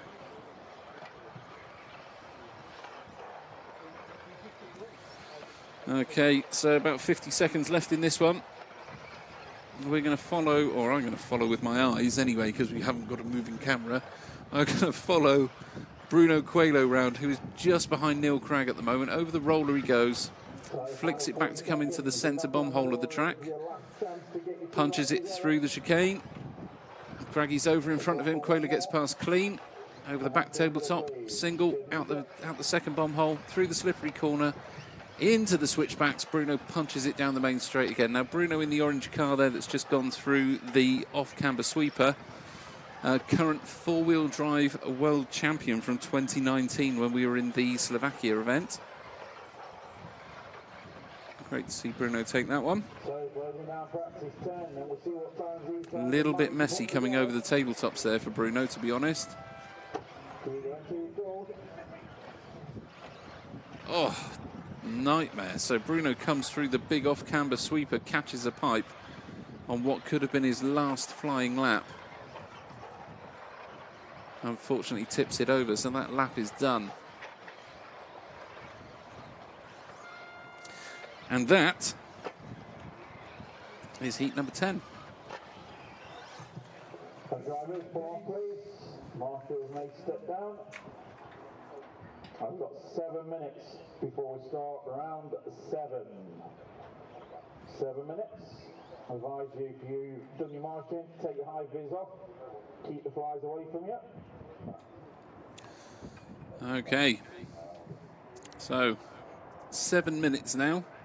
If anybody wants to make themselves a cup of tea, don't turn your feed off. Just leave us on in the background and then go and make yourself a cup of tea. You've got 7 minutes to do it. We'll have a look on the chat whilst we're waiting for these guys to swap over and get the last round underway. Second, Michael Olowski, 45.98. Third, Josh Holdsworth, 46 Of course. flat. Fourth, Lee Martin, 46.01. Okay, guys, what we're going to do, we're just going to go into a very quick advert break, a minute, and we'll be back in about 45 seconds or so. 46.17.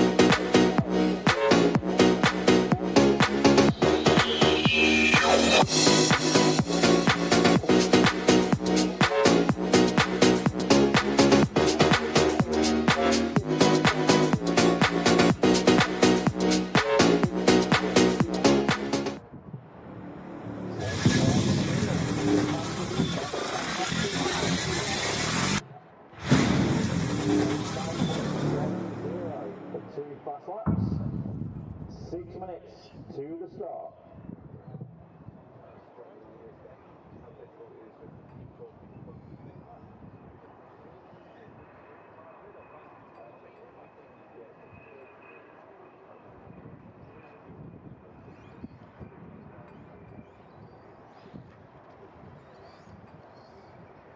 I think whenever I see it on my sheet, I do try and go over to the EFRA. I will try and figure it out.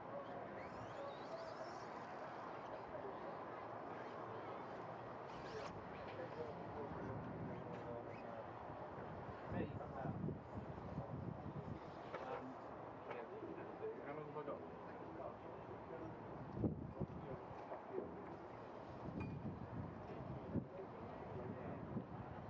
About 5 minutes. Yeah. We missed that first. Just put ambient mic on.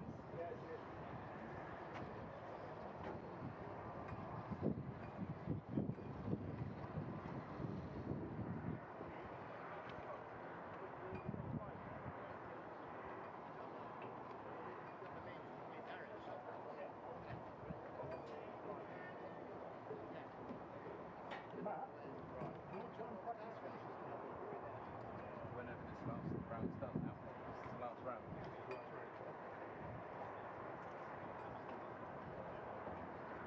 There is Paul. Yeah. I've got all the times. Okay, I'll forward them on to you when I get back. Yeah, sure.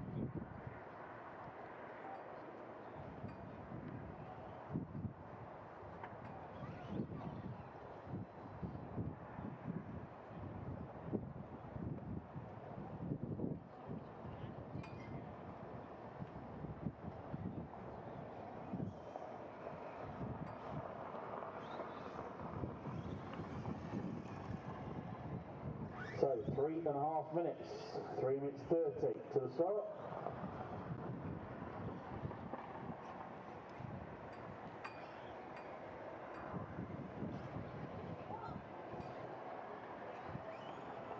Practice round 7 coming up, last round of the day.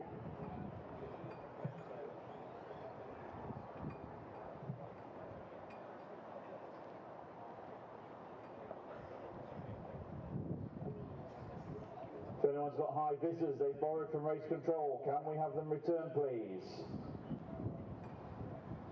When people need to borrow one urgently, we need them on standby at race control.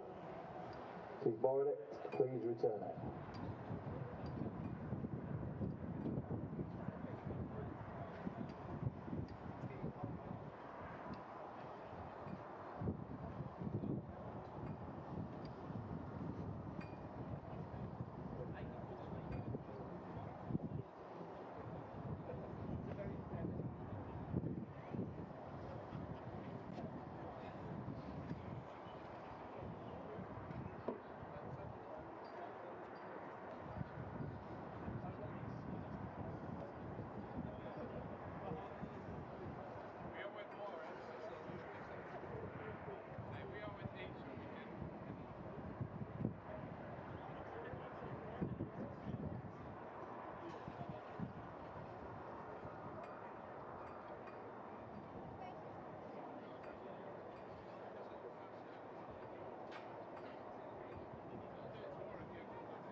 So, a minute to the start.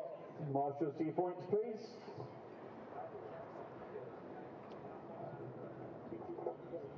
So, a message from Joey Cockhill, listening in and watching on the YouTube feed. So, afternoon, Joey. Guess you should be doing some work. If not, you should be here.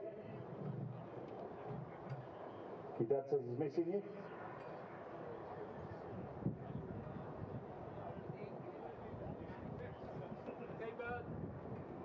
So marshals at the ready please. So got your high visors with you.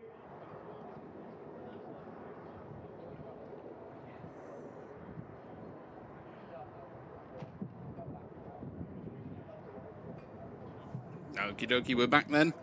So, heat number 1, I believe this is, on its way out to you from the EFRA 110th European Championships at Robin Hood Raceway, brought to you by Tony Sport, Schumacher and Hobbywing.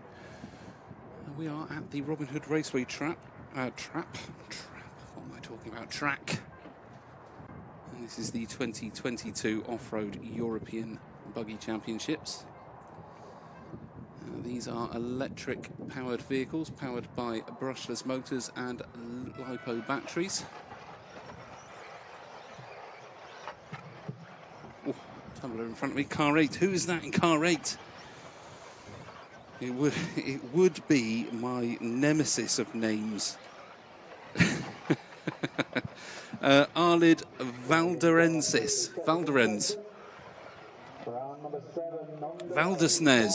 Valdesnes. There we go. I've got it. It's Valdesnes. Okay. So Arlid Valdesnes had a terrible tumble in front of me just then. You wouldn't have been able to see it on camera because it was just out of shot, unfortunately. Let's have a quick wander around and said hello to a couple of people out and about whilst I've been walking around there. See the lovely Aidan Burke is here, doing his bit to help out through the week. Says he'll come in and have a little chat with us shortly. Probably have a little sit down with Aidan tomorrow and have a good catch up with him. It's been a long time since we've had a chat, me and old Mr. Burke. So we'll get him in tomorrow for a little bit of a catch up. But for the time being, we are on the last and final round, not heat, round of practice. So these guys are currently seeding this practice run with their 2 fastest consecutive laps. So practice 2, show yourselves ready please. You're up next. Get through technical inspection. 4.5 minutes per heat in this one. Currently leading us out is Chris Bowden. Chris Bowden, one half of the Grid Talk podcast.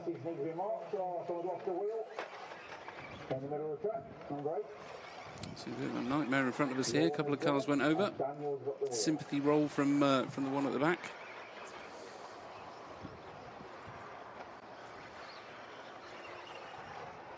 Ben Simpson takes up the front now in this heat from Chris Bowden. Back to Chris James and Martin Hadley.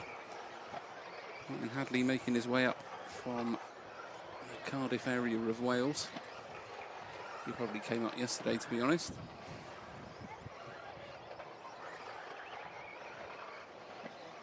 Martin responsible for the campaign to try and get defibrillators into the RC clubs and venues that we use.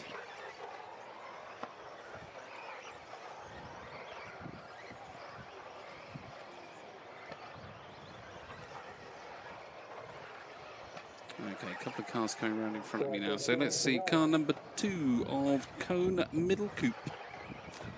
It is Schumacher.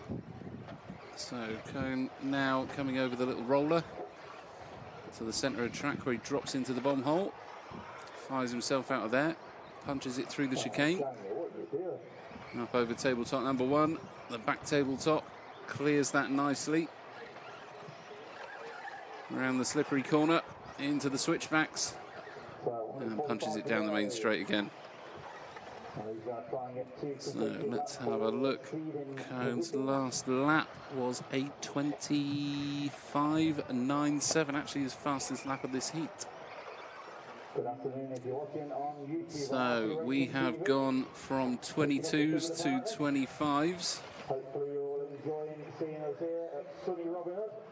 It's been sunshine all day. So these guys now, 1:20 left on the clock. So not much time to make much of a difference for these guys. If you remember in the last round, we had this first heat come out, and I think the second heat was actually just slightly slower on their lap time. So we'll keep an eye on that. We have a look now, sort of at best laps about 24.2.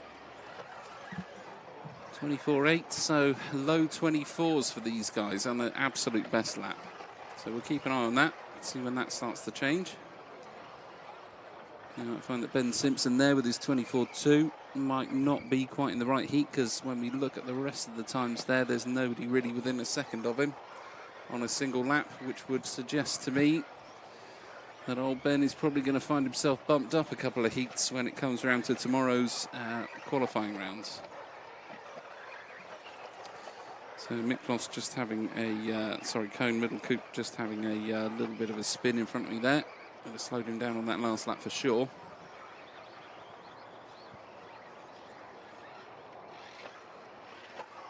So closing down practice number 1. Can you enter your code? Okay, 4 seconds left of this one. These guys will finish this out. It is Ben Simpson that takes it. So just a quick hello to everybody online that is tuning in. Hope you're enjoying the coverage so far. So everybody out there in YouTube and Facebook land, if you're watching, do give us a shout, say hello. We'll try and call you out if we see you.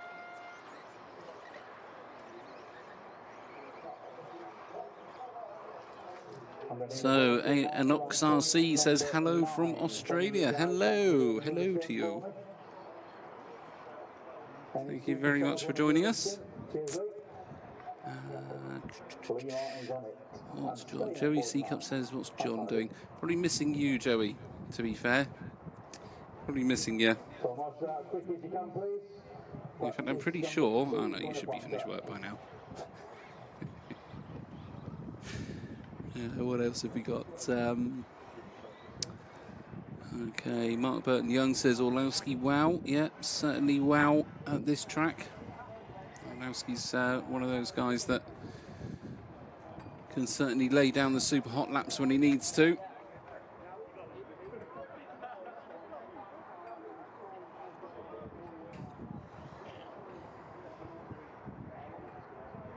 Marshals on the points. Okay. Quick as you can, Heat number 2. you all know what to do by now. Sven Ruddig, Natalie Williams. Nice to see Natalie out and about and racing. We had her on the podcast a little while back. Car 3, Scott Follington. 4 is Andrew Wesson. 5, Felix Arnold. Point on Marshal, point 1. 6, Adrian Sognesund. 7 is Daniel Gross. And 8 is Cyril Castaldo. Number 1, thank you. Okay. So, from what I can see, Cyril's the only X-ray driver in this heat. Let's see if we can keep an eye out for him as the lone wolf, we'll say. So car number 8 as he comes past me, we'll just keep an eye on that, see how he gets on. And I think we're probably about 5-10 seconds away from this one actually starting off.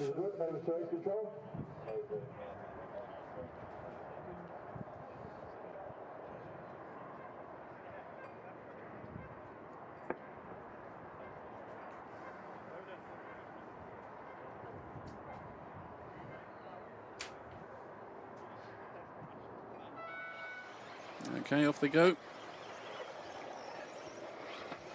So Racing 393 says, where is this track? This track is at Robin Hood Raceway. That is just outside of Blythe in the UK, in the county of Nottinghamshire. Lovely sunny day up here now. It was absolutely pouring this morning. Absolutely lovely now. The sun has certainly come out for us today.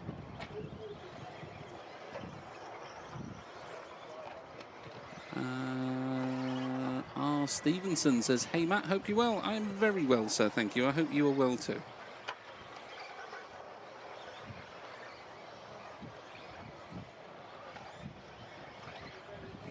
Okie dokie, so let's have a look and see if I can see Cyril Castaldo, car number 8, come past us here.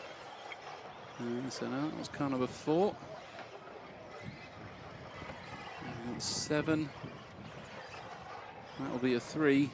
So off and running, practice 3, get yourselves through technical inspection, please. Still no number 8. Mr. Brew is waiting for you.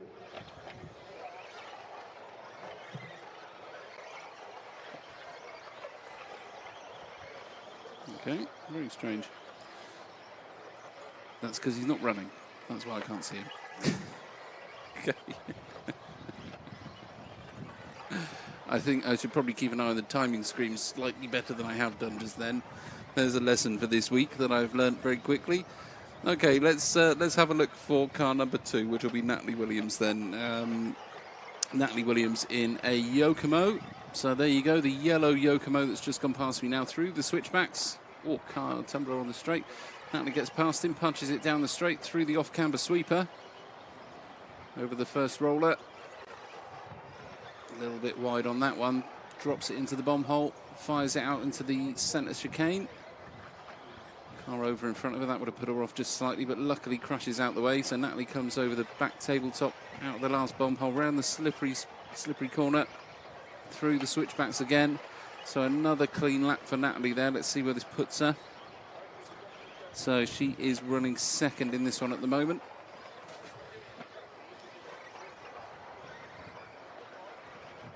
Nice line through the chicane there, the centre of the track for Natalie on this. Then up the single, round the slippery corner, in through the switchbacks. Punches it down the main straight, so another clean lap for Natalie there.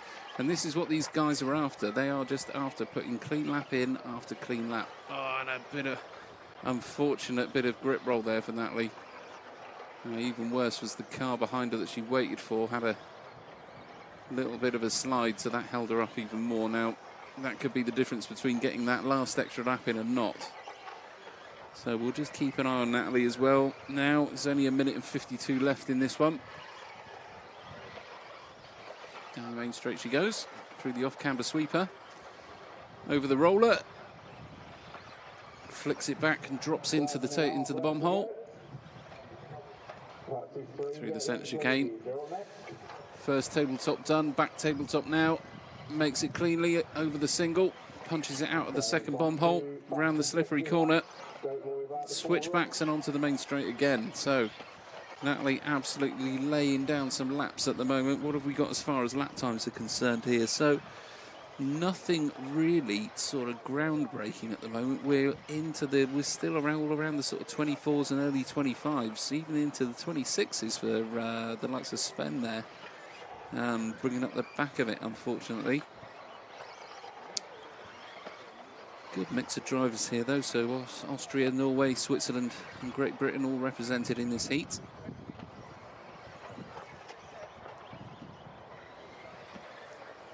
So, oh dear, bit of a crash there. Car number 5. Let's have a look who that is. So that is going to be Felix Arnold. Well, Felix, one of the ones, Swiss driver there, unfortunately has not put down the make of car he's using. So I'm going to have to use my eagle eyes to see if I can work out what this is. So, I believe this is him coming over the back tabletop now. I could see, possibly Yokomo actually. I say possibly, because it could be something completely different. But I think it's a Yokomo. So Felix Arnold there, car number 5. This one's over now. And these guys are going to be finishing as they cross the line. A few of them have managed to get over and get those last laps in.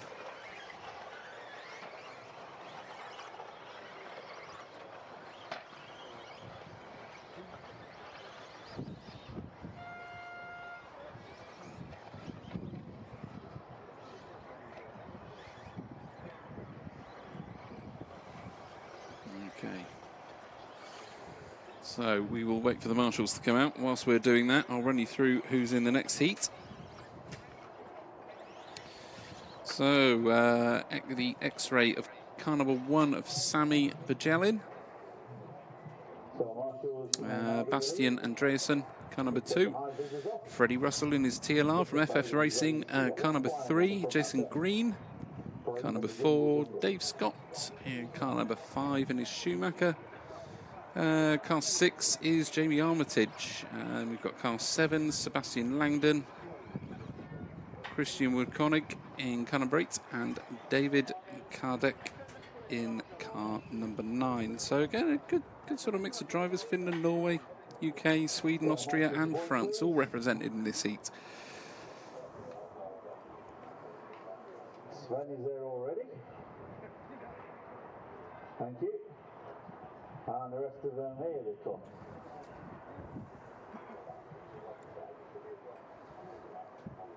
Need a marshal on point number 8, please, for this one. So who's calling out now? Muzz is calling out for a few extra marshals to come in. UK guys, or someone can marshal. That's all right. Oh, Miklos is there. Cheers, Miklos. Miklos coming out to do a bit of extra marshalling there. Point number 8, under the Tony Sports Star. Marshal 9, who are we waiting for? I need a marshal on 9. Hayden Burke, you come a point 9 for me, please. There you go. Roped in. That's what happens when you stand next to the edge of the track. No, not yet. Yeah. Okay, we are good when the race control is ready.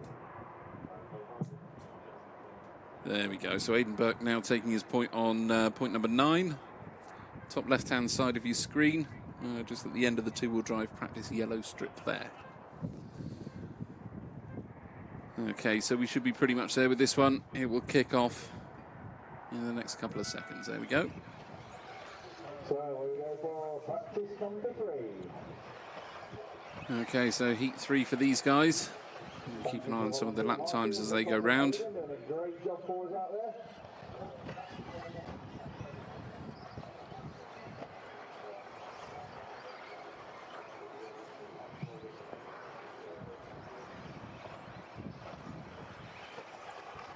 Obviously, these first laps, a little bit difficult to gauge where everybody is.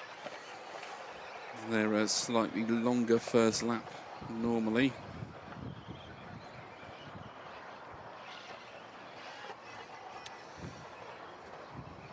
Yeah, so those longer first laps, they don't always work out. And cut you off a little bit at the end when you're trying to get over the line for your last final ditch lap.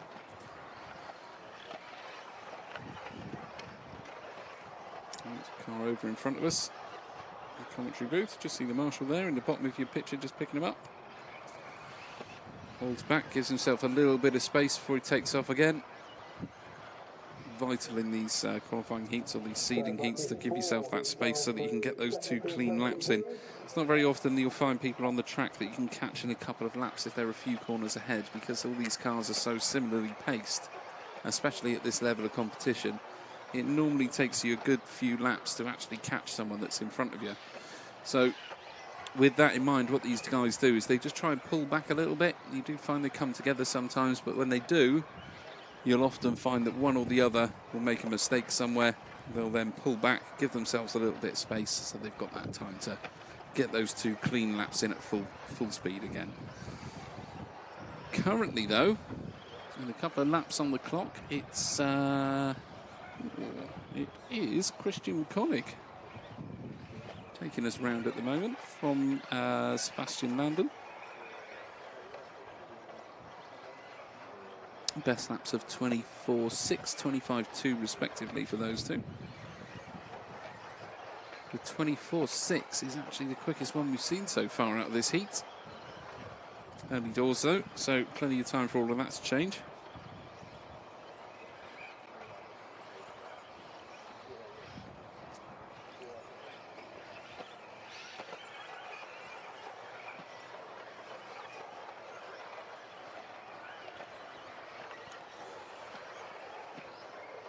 Okay, let's have a look. See if we can pick up the X-ray of Sami Pagelin, which would be car number 1. Oh, bit of a crash coming out the bomb hole there. On the back side of the track. Freddie Russell goes past us and through the switchbacks there. And Jason Green not far behind him.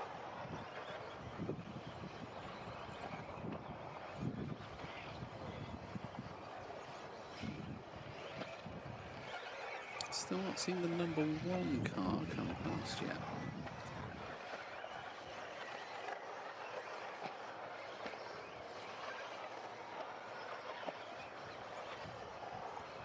Let's have a look. No, because that one's not going through either. Okay. So 1 minute 15 remaining. Practice 4, be ready please. Alrighty, so last minute of this one, we'll try and pick it up with car number 8. So that's the orange car going down the straight about now. Of Christian Wilconig. So into the centre of the track, shoots it into the bomb hole there. Fires through the chicane, a little bit wobbly. There is a straight line through that chicane, so that would have lost a fair bit of time there. Through the switchbacks. Punches it down onto the big sweeper again. So through the roller he goes. A little bit wide there. And get out onto that sand. That does tend to lose you 0.1, 0.2 of a second on just on a single corner.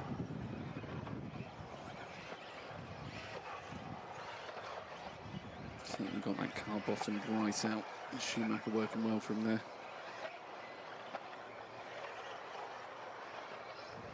There we go, so over the roller, drops it into the bomb hole, punches it out through the chicane, still a little bit wobbly going through that one.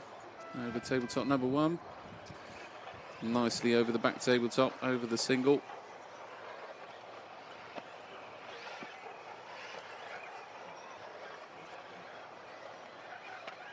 Oh, a nightmare crash on the big sweeper.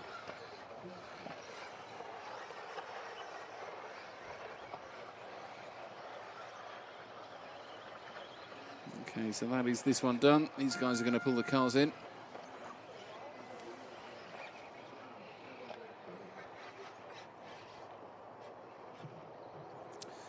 So Christian McConaughey from Freddie Russell in that one. Back to Sebastian Landon. Miklas on it, or Aiden. Cheers, Miklas. Thank you. Got him under control today, Aiden. Okie dokie. So practice heat number 4 on its way. Marshals out from the last one, please. Quick and safely as you can. And in this one, car number 1 of Kay Frenner. And we've got the lovely briefcase of Will Venables in car number 2. Carl Marsden car 3. Archie Bowman in car number 4. Mark Owen in 5. Jules Revedy, car number 6. Tristan Hackle, car number 7. Car number 8 is Rennie Bertrand, and Daniel Ortiz. Daniel Ortiz in car number 9. Otherwise it won't be done. Go over and get your chassis mark, please, if you haven't done so. About 20 people left to go. 6 o'clock is the cut-off time. It's now 5 o'clock. Marshal points covered. Marshal, you need to come out with high visors. You need to have them on, please. Oh dear.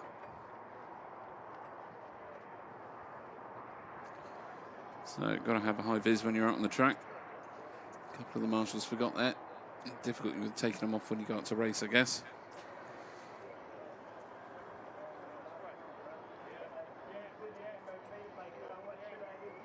First Marshal 5 disappeared too. David Scott, you're going to get high vis. Cheers. Okay, over to race control. Marshals are ready.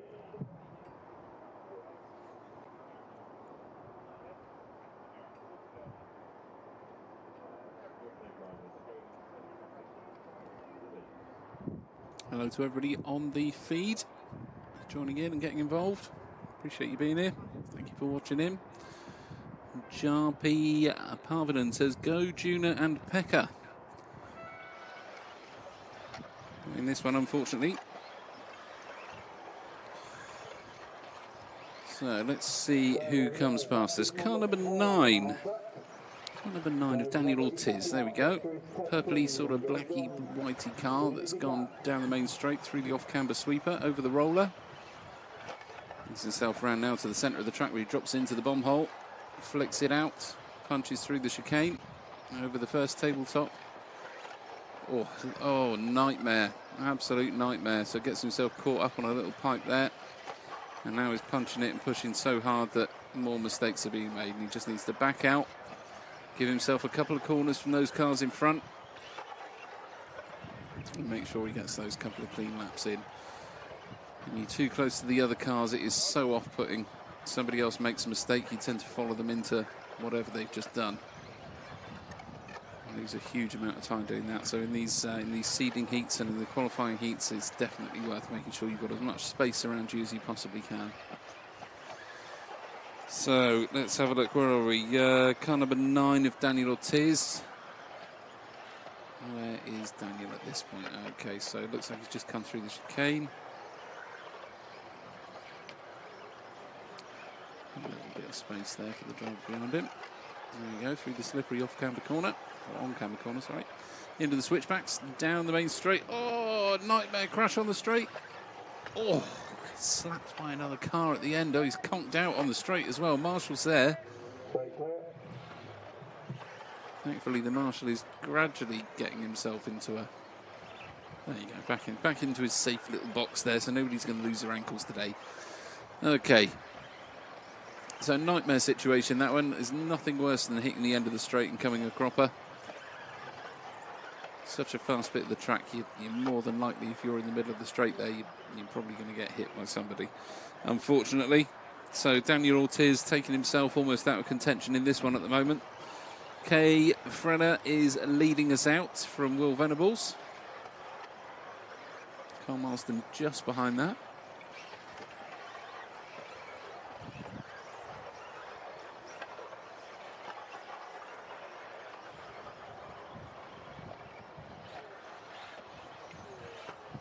Okay, Will Venables goes past me there through the switchbacks. Red and white associated down the main straight. Into the big off-camber sweeper. Gets himself over the roller. Through the centre of the track into the bomb hole. Fires it out, comes through the chicane nice and cleanly. Straight line for Venables. Oh, just catches himself going over the first tabletop. Through the switchbacks onto the main straight again. I think Will probably discount that last lap just because of a little mistake on the tabletops there. So we'll start this one afresh. Hopefully get this one and one more clean one in. Get himself a couple of nice quick ones. So out of the bomb hole, straight line through the chicane. Nicely over the first tabletop this time. Cleanly over the back tabletop, over the single, out the second bomb hole, round the slippery back corner. Through the switchbacks nice and cleanly and punches it down the main straight. Now he's just got to get through this off-camber sweeper. Over the roller again. Will doing his absolute best to keep that car on the track. Oh, a little bit out of line on the chicane. That would have cost him a couple of points of a second there. Gets himself over the single, out the bomb hole fine though, round the slippery corner well. Through the switchbacks down the main straight, and that will be 2 consecutive clean laps for the briefcase. Keeping him in second spot at the moment, in front of Carl Marsden, but just behind Kay Frenner.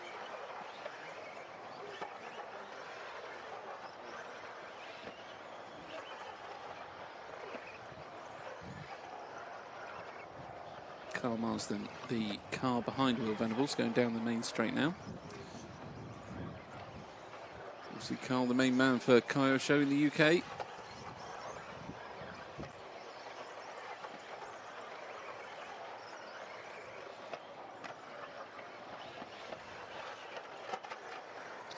Will Venables takes the tumble, Marsden past him.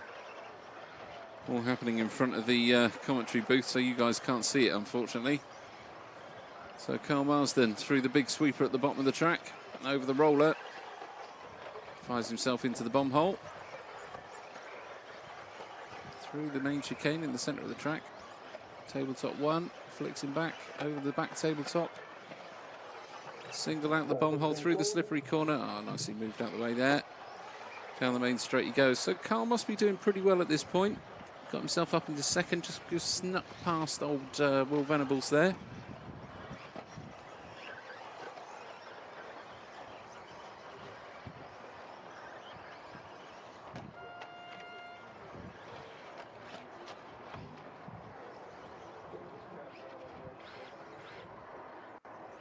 Let's have a look on the chat feed from YouTube. Crixman says, "Go Jules, go Remy, go." We've got a Racing 393 says, "Cheers, Rob." There you go.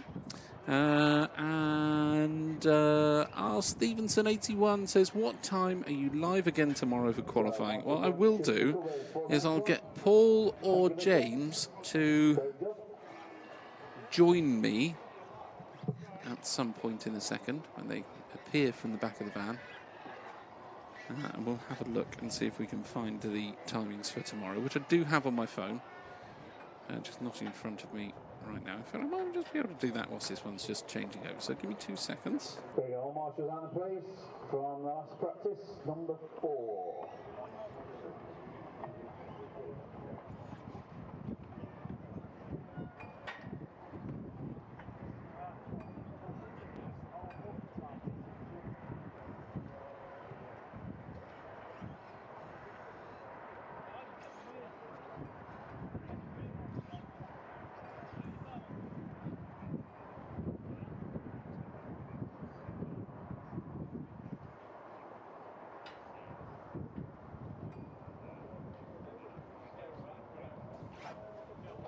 Okay.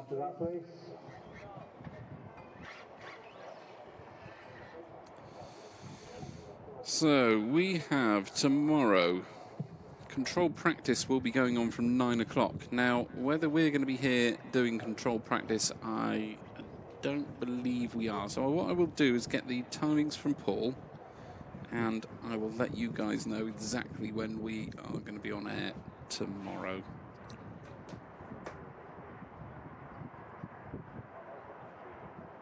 This is all marshalling down the far end there, Mr. Owen. Near the port area, here.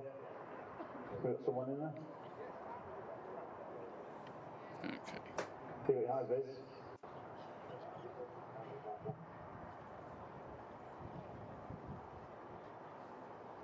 Just out a couple of things at race control, and we'll be with you.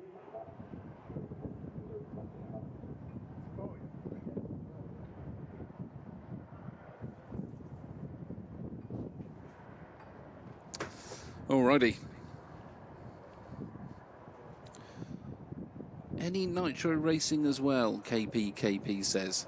Not at this event. Maybe at other events, but this is the 1/10th Electric Off-Road European Championships at Robin Hood Raceway, brought to you by Tony Sport, Schumacher Racing and Hobbywing. All of these cars are electric powered by LiPo batteries and have brushless motors in them. So no nitro, no fuel, other than electric fuel, if you want to call it that. No nitro or any other types of liquid fuels going into these almost silent machines, if you like. But definitely no nitro. Not at this one. So just waiting for Muzz to kick this one off now.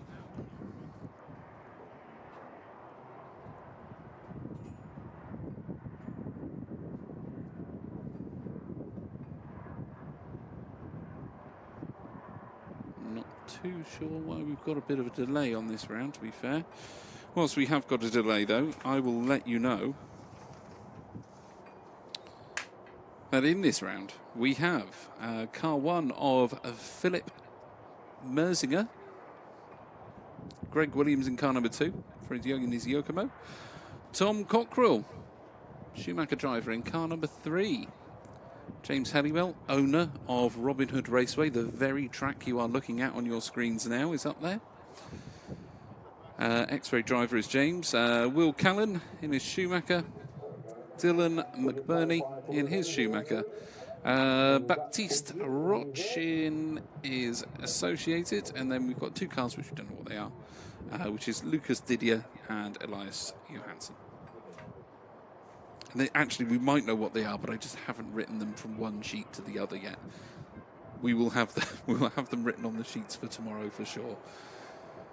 However, we do have a slight delay with the start of this one, which has just kicked off now. So let's have a look. First car that comes past, I will talk you through what they're doing, which will be the car number 4, and I believe that is James Halliwell. So there you go, James Halliwell, owner of Robin Hood Raceway. He is over the roller at the bottom end of the track, just going into the centre bomb hole now. Punches it through the chicane, nice straight line for there, and an early corner for James on that one. Easily makes it over the first and second tabletops in front of the rostrum. Punches it out of the second bomb hole through the switchbacks, and a clean lap for James Halliwell in the books. So let's have a look. James's first lap.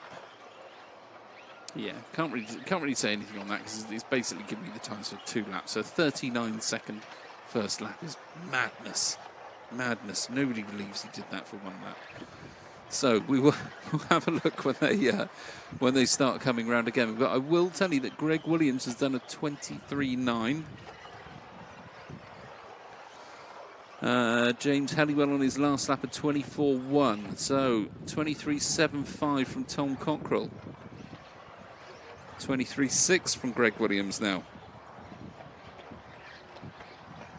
Oh dear, so James pulled over slightly there. I'm not sure if he was adjusting something in front of the stand here. Obviously these guys have got up on the rostrum there, they've all got controllers in their hands, so there can be certain adjustments that they can make on those controllers if they need to. Slightly more or slightly less steering, if you like, or slightly more faster turning on your servos for your steering.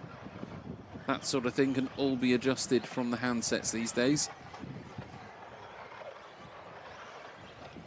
James doing well though, keeping it on all four wheels. But he's currently running in 6th in this heat, which is quite surprising for James, to be honest. James normally well up there at the front of the pack.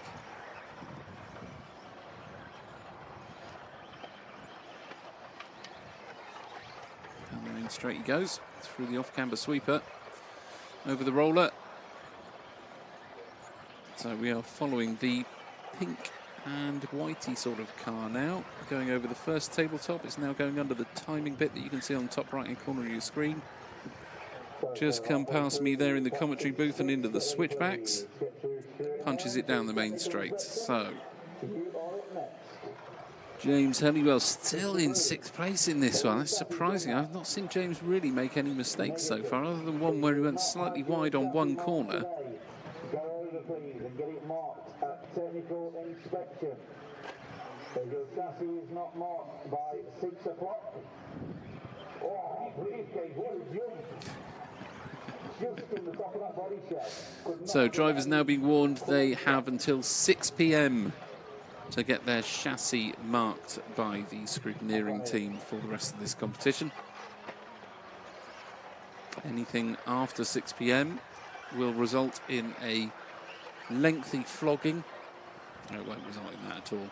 It will just mean that you're outside the time limit for getting the chassis booked in for the race meeting, so we'll likely lose out on your place. One chassis per competitor is allowed. Make sure you've got your competitor number and your... Okay, so these guys now starting to bunch up a little bit. So rather than getting that bit of time and that bit of space around the track, they are all going to be running at very, very similar pace. And what tends to happen is when the cars bunch up, they do run with each other, and they will tend to sort of try and block each other a little bit. It's a racing thing. You almost can't help but do it. The sensible side normally takes over at this level, though, and they will let each other pass to get those clean laps in. No point holding each other up and causing a crash if you can just move out the way and work with each other to both get round cleanly. So, oh dear. Bit of a nightmare at the early part of the track there at the end of the main straight, but it's all kind of sorted itself out now and let these guys spread out a little bit. So let's see if we can pick up. Who else can we pick up here? See who comes past the window. Car number 3. So car number 3 is Tom Cockrell. The white car going down the main straight now. World's A finalist from 2017, I think. 2017 or 2015, one of the two. Whichever one Yatabi was. Yatabi was 2015, wasn't it? I want to say. So, closing down, practice 5, big into the course. Bit of a tumble there for Tom on his last lap. Just get over the line. No, Tom's been called, so Greg Williams got round for another one. There we go. So it is Greg from Baptiste, from James, back to Tom, Dylan, Philip, Elias, Luca, and Will Callan, who's obviously pulled over early in that one.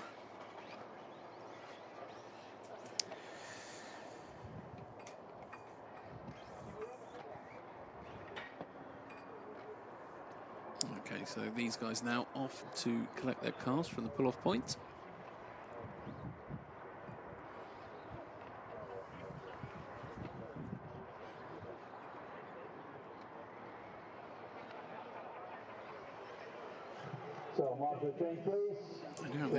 I think one of the biggest flies the world has ever seen in the commentary booth at the moment.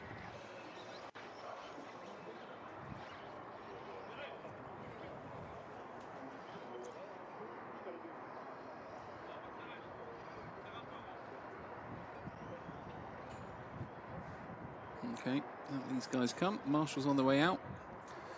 Cars will slowly work their way into the position they want to be in. In this one, we have Noah Ben Mohammed, Yasser Magal, Matt Peters, Callum Ackroyd Bench, Dan Pole, Thomas Anger, Nina Arnold, Lionel Labez, and Peter Stein. So I'm going to keep my eye out for car number 5 of Dan Pole. So just a bit of advice, if anybody wants their car followed in these initial bits, I would pull them up on the sweepy corner in front of the commentary booth where I'm going to see the number. And I'll be able to know exactly who you are, and I'll probably follow you for a good few laps.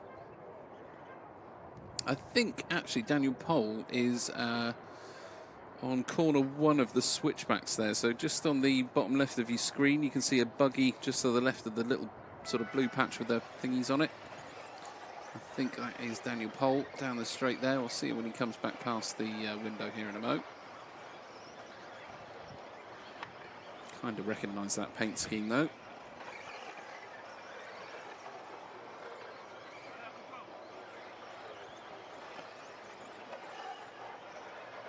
That's where it comes up as Dan Pole hasn't started this one again.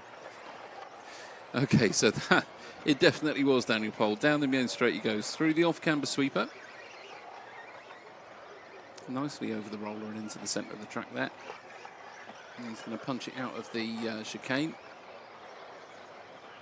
I'm not too sure who that he's coming up on now, but trying to push his way past the car number 8 of Lionel Labez. Gets out of his way nicely. Daniel certainly coming on leaps and bounds in his driving skills over the last few years. I remember when he was just starting out in the sport. See Dad Duncan Pole doing an awesome job of taking him around the country, making sure he can attend all of these events and get the practice and timing that he needs on the track. Dedication for you. And as you can see, it certainly pays off. So Daniel now gets this one in. That'll be a second clean consecutive lap, which is what he's looking for. He's got to keep it together nicely through the tabletops there. Punches it down the straight, and that is a second consecutive lap from Daniel, who is out in front in this one. Certainly one of our junior racers from the UK, or one of the junior racers from the UK. Showing the rest of the guys in this heat how it's done.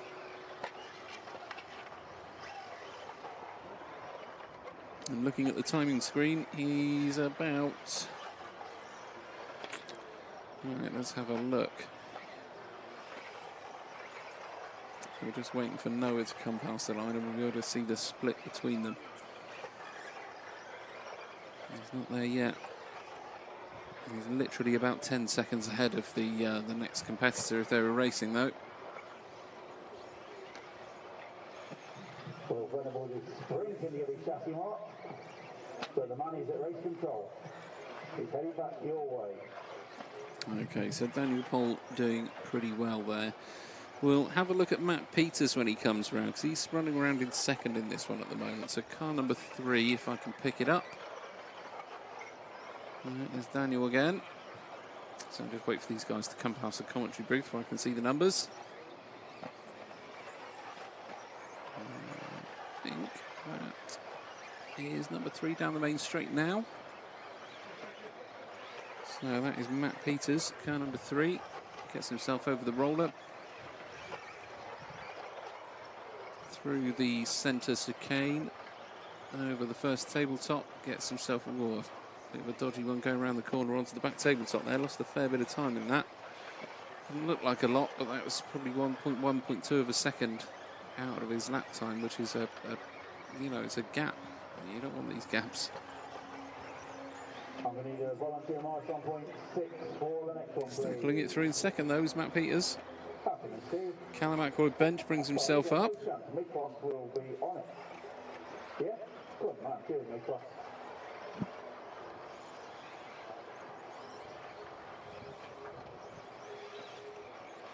Daniel Pole is absolutely on a flyer in this one. Steve Pearce said he'll sort it for you. I actually don't think I've seen him make a mistake yet. Oh, lovely move down the straight.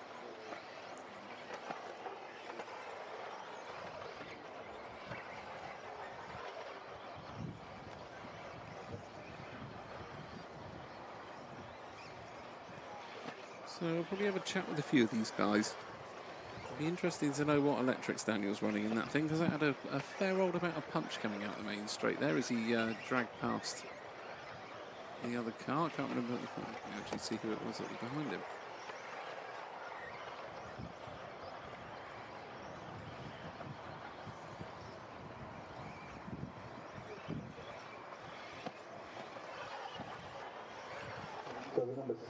Okay, only 10 seconds to go in this one, so likely that Daniel's going to get this one now and be on his last lap up to the line. Okay, so that is your buzzer. So we'll see who has finished. There you go. A little mistake at the end. Daniel Pole drops himself down a couple of spots. It is Noah Ben Mohammed that takes this one from Matt Peters to Dan Pole. Back to Callum Ackroyd bench. Thank you. Callum Ackroyd bench, once you've done your Marsden, can you go and get your chassis mark, please, at Tech?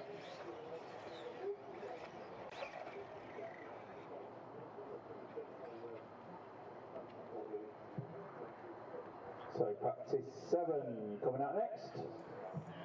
Alrighty. Heat number 7 on its way out. Just waiting for the marshals to get swapped over.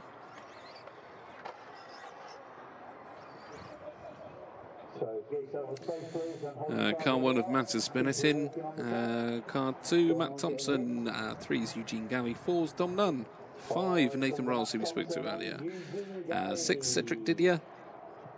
Yolan De Weird is car number 7. Fabian Widmer is car number 8.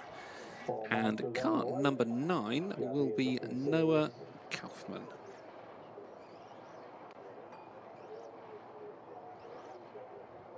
Marshals are getting to the points. Hold your cars where they are, please. Marshal 8, 1. Quick as you can, guys. We're behind schedule. Want to pull a bit of time back in. Thank you. There we go. So Paul Worsley over there currently having a word with Muzz. We've just had an announcement that they're running slightly behind schedule. Not a pleasing thing for Mr. Worsley, I'm sure. Likes things to be on time, does Paul? Not before, not early, not late, just on time. That's all he needs. Here we go then.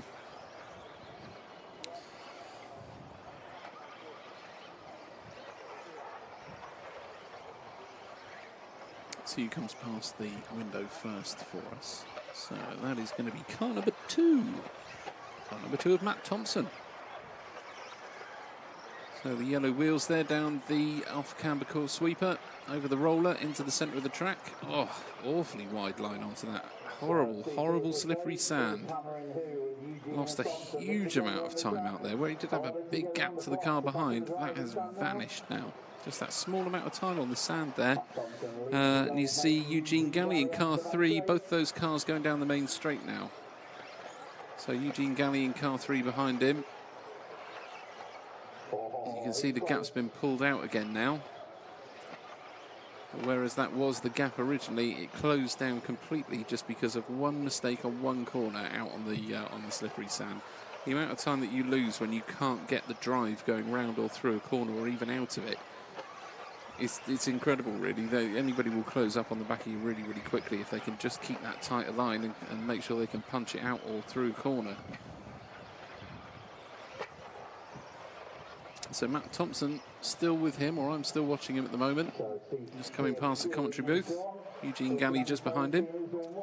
Some good laps from these guys.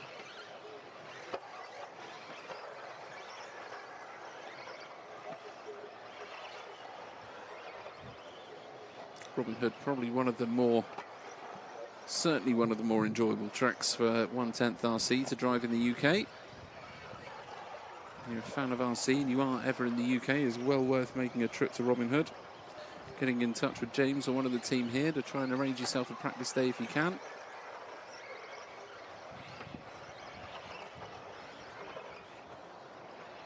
Marshal 8, get off your phone, please. Marshal 8, put your phone away. Thank you. Do not use your phone while you're Marsden. So, hi to everybody online that is watching us. And that's exactly why.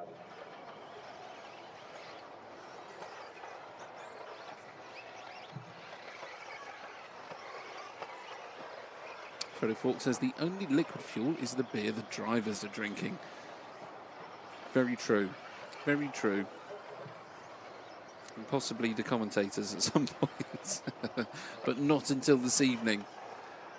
Yes, there you go. So, Stevenson says, thank you, Go Daniel Pole, for the win. KPKP says, thanks. Who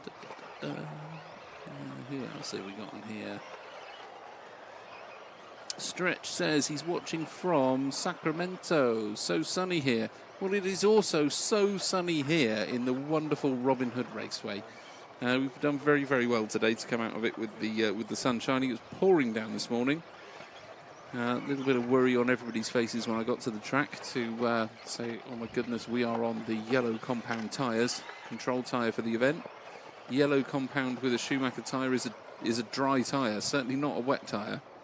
But these guys did pretty well to fling the cars around, even with the slipperiness of the track earlier today. However, now we do have blazing sunshine. The track has fully dried out, as we heard from Nathan Riles earlier. And the racing is certainly on. Robert Jack says, go Eugene. There we go. So hi to all of you out there listening in. We appreciate you listening in and watching with us. We'll do our best to make sure we bring you as much of the action as we possibly can throughout this week of racing. And we are at the EFRA 1/10 Electric Off-Road European Championships, sponsored by Tony Sports, Schumacher Racing and Hobbywing. And we're at the wonderful Robin Hood Raceway up in Nottinghamshire, just outside of the village of Blythe. Okay, so currently on Heat 7 of seeding practice. So if you've just joined us, this is the practice event before tomorrow's qualifying and then Wednesday's finals. So what they are doing at the moment is trying to pull together 2 consecutive fast laps, and the times for both of those laps are added together. Lowest time gets the top spots, of course, and then we will filter down as the times get slower and slower. So the idea here is to put your 2 fastest times in, get yourself into a nice, good, clean heat for qualifying, and hopefully give yourself a nice, easy time of it thereafter. Not always the way it works, though. So that is Heat 7 done and getting themselves past the line now. I think the last 2 are just going over. So that is it. That's this heat done. Dom Nunn takes it from Matt Thompson back to Joran de Weerd.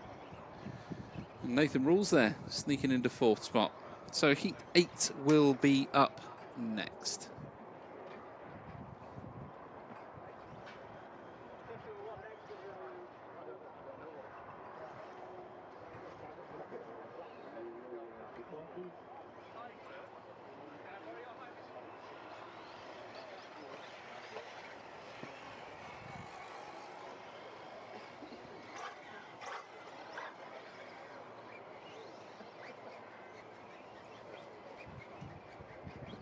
Okay, so like I say, Heat 8 next. Same guys from last time round. Max Gottsel, Ben Jameson, Ed Callan, Tyler Little, Phil Slay, Marcus Kerrup, Pekko Ivanen, Alexander Landon, Mortiz and Lutenbach, and Pierre Petit-Didier.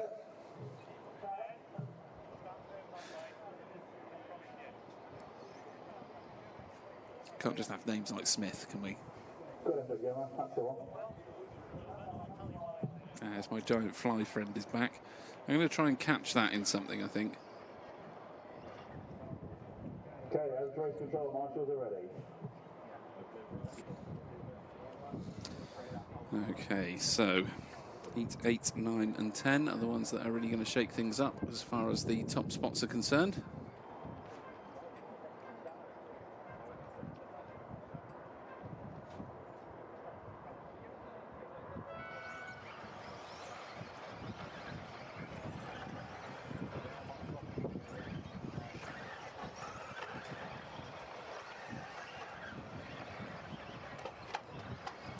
car over in front of me here.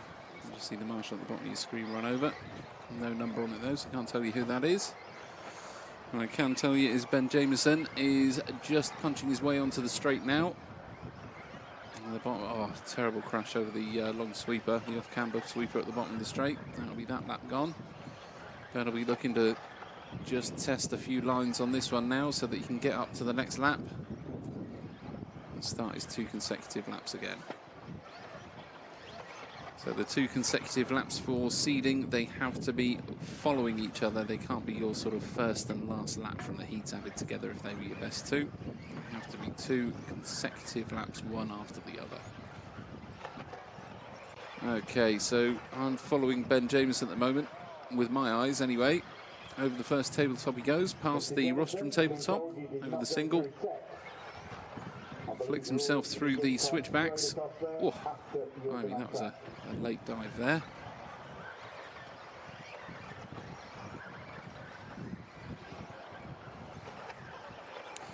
And that's Tyler Little with Ben at the moment. It is going through the centre of the track. Tyler over the first tabletop, over the second one. Yeah, quite a difference in pace between Tyler and Ben. Although Ben's certainly quicker through the off-camber sweeper there.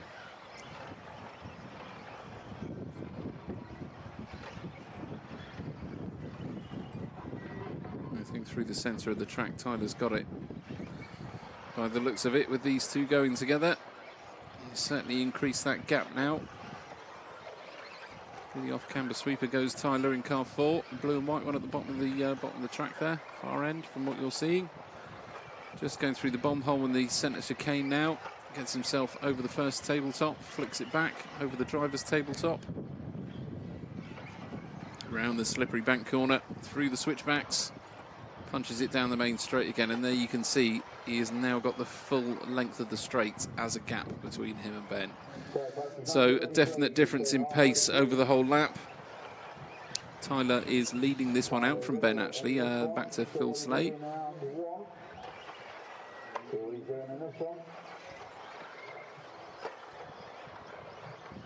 Wow, that was a nightmare. Unfortunately, got a car out there. A little bit of unfortunate Marsden just got flicked into the path of another car. And it looks like one of the front arms has snapped. And possibly a turnbuckle snapped off of it, which is an absolute nightmare. So, looking at Tyler and Ben.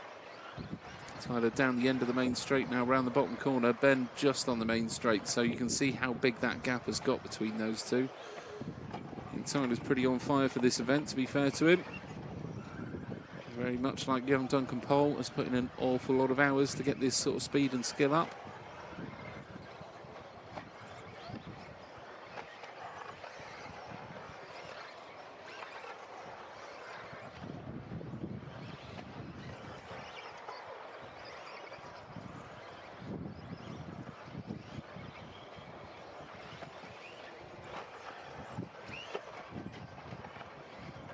Oh. There you go, Tyler had an absolute nightmare there. A little bit of a tumble as he came out of the back tabletop, right in front of the driver's rostrum.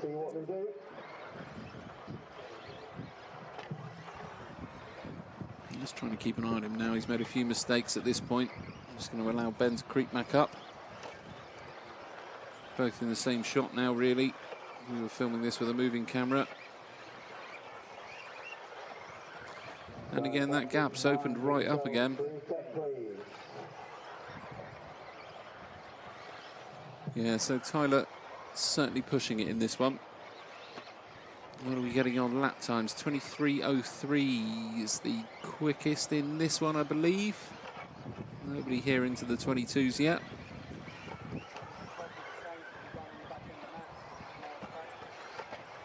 "14 seconds left on the clock.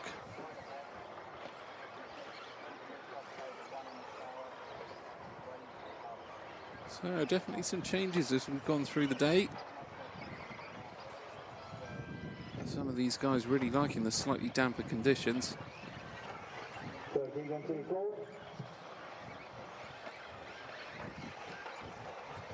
When the track dries out like it has, It really does make some changes in the way things are running, as you can see from the timing sheets now.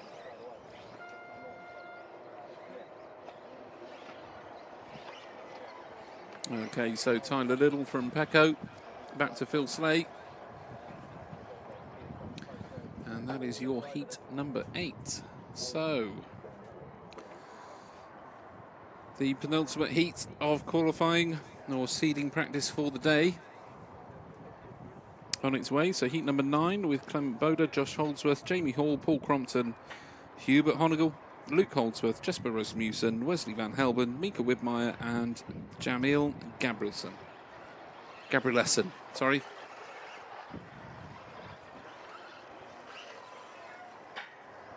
Right, that fly needs to be somewhere else. Ooh.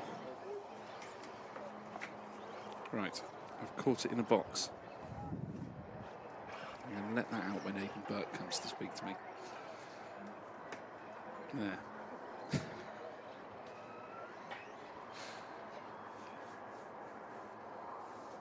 Okay, so heat number 9, literally about to go on any second now. We're just waiting for the last few marshals to filter over.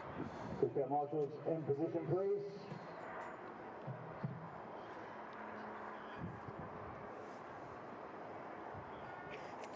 Okay, so let's keep an eye whether he's done it on purpose or not. But Luke Holdsworth in the car just in front of me here. Going backwards on the track now. You can just see him on the right-hand side of your screen there.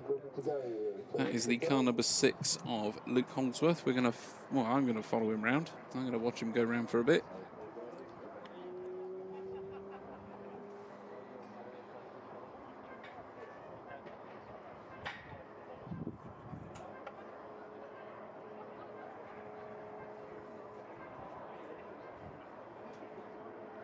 Okay. Off we go then. So Luke trying to make sure he's got that little bit of space in front of him there. So practice 9 on track. See what they can do. If you crash.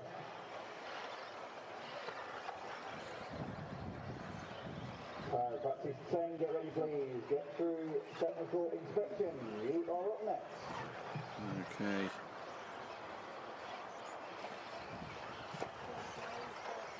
So there goes Luke. Through the switchbacks, the last of the 2 cars on the main straight now. Punches his way through the off-camber sweeper, over the roller. He's back into the bomb hole and through. Oh, nicely done there from Luke. That was a lovely line through the chicane then.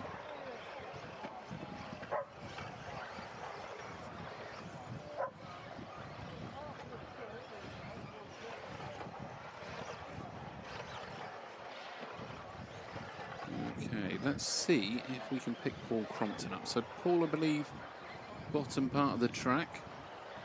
Blue and black car with the white wheels, just in the bomb hole now. Shoots himself through the chicane over the first of the tabletops. The driver's tabletop done.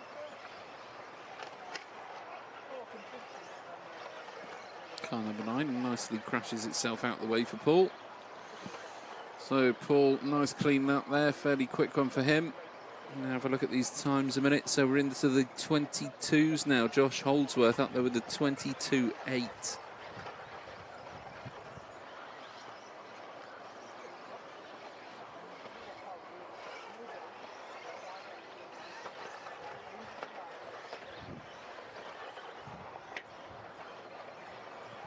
Okay, so there goes Paul Crompton in the X-ray through the switchbacks. Hits the main straight again. Let's see what that last lap is for Paul. Yeah, the last lap was a long one, so he had a big mistake there.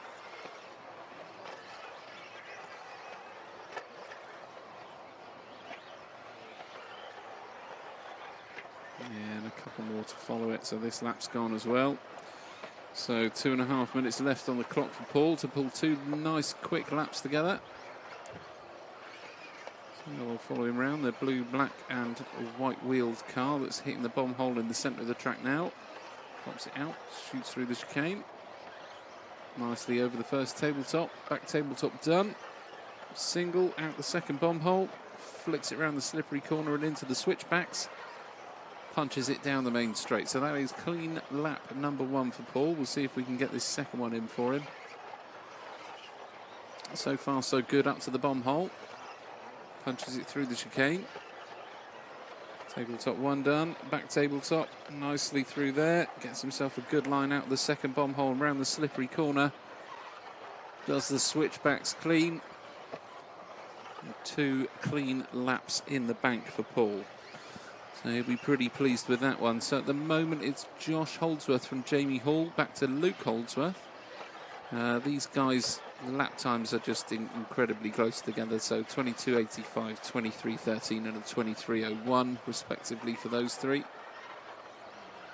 And just follow Jamie round. It's the sort of luminous green and black car with the white wheels that's coming over the roller. He's just dropped into the bomb hole now. There he comes through the chicane, hitting that first tabletop in front of the rostrum. Back tabletop done, nice line through there. Punches it out around the slippery corner into the switchbacks and fires it down the main straight again. So Jamie looking pretty sweet on this one at the moment. The last lap was a 22.9, so Jamie into the 22s as well. Jesper Rasmussen with a 22.99, so 3 of these guys into the 22-second laps now. With 1 more heat to go, you would expect these guys to be pretty on the sharp end.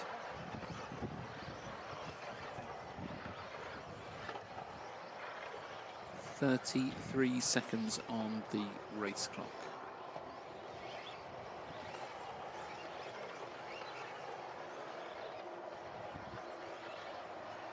So Josh from Jamie, from Luke, back to Jesper, Mika, Wesley, Clement, Paul, Hewitt and Jamil.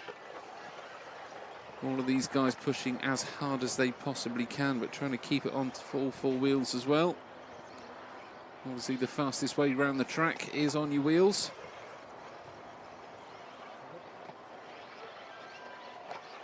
And that is this one in the book, so we'll just wait for these guys all to cross the line now. We've only got 1 person finished at the moment, but there we go, Josh is finished. We'll just wait for Luke, Jesper and Jamie Hall. Jamie Hall's dropped himself down behind Jesper now, or Jesper put himself up in front of Jamie, either way. And that's how it remains at the end. So Josh, Luke, Jesper, Jamie. Your order for that one. And now, last chance saloon for these guys. So we should have Davide Ongaro in car number 1, Neil Cragg, car number 2, Mikael Olowski, car number 3, Bruno Coelho, car number 4, Una Hattonen in car number 5, Tommy Hall, car number 6, Jorn Newman in car number 7, Ben Smith, car number 8, Lee Martin in car number 9, and Daniel Kobovic in car number 10. Now these are the top drivers in this event. Of course they're in the very top heat, so it would be very unlikely for any of these guys to be dropping down into the second heat. However, some pretty fast guys in the heat before. So with the likes of the Holdsworth brothers, Jesper Rasmussen, Jamie Hall, you know, these guys got the work cut out for them to keep in front today. And once we've got the marshals out, we'll get this heat done. And that will be pretty much us for today's proceedings, I believe. I'm just going to check this with Paul. Get these guys go round. Okay, over to race control. Marshals, phones away, please. Everyone's ready. Heat number 10. Okay, just waiting for confirmation of what happens after this one. None of us seem to know. We might just be here all night. we might just stay here, and I'll just keep talking until it all starts again tomorrow. Okay, so that's your top heat off. And keep you fairly well up to date with how these guys are going now. I think you can almost see the difference in speed coming out and around the corners, especially through the sort of chicane section, coming up to the first tabletop.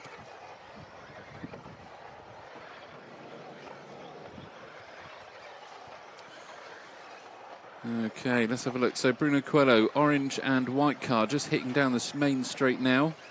Punches himself through the off-camber sweeper, over the roller. Oh, Coelho knocks it out, tips it over, catches a barrier. And that is that lap done. So he just backed out of it, gave himself a couple of car lengths of a break there to make sure he had the clean space in front of him. I'm just going to keep an eye on Bruno for a minute.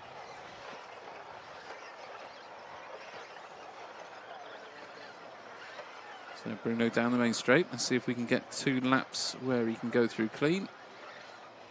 Obviously current four-wheel drive world champion. Should be well up there on pace as far as everybody is concerned. Usually able to pull something pretty spectacular out the bag in these sort of competitions.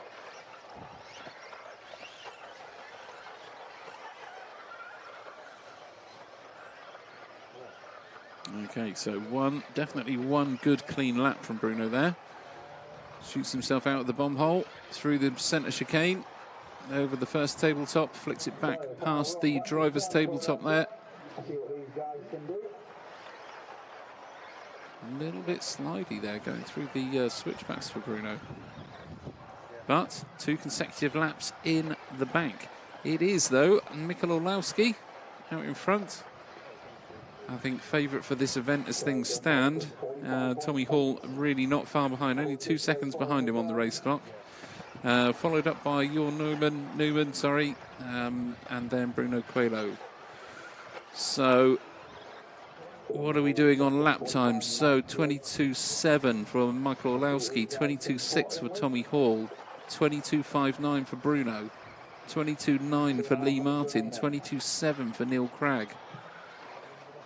There you go, 22's almost all round for these guys. So there's Neil Cragg in front of me there, just punching his way down the main straight now.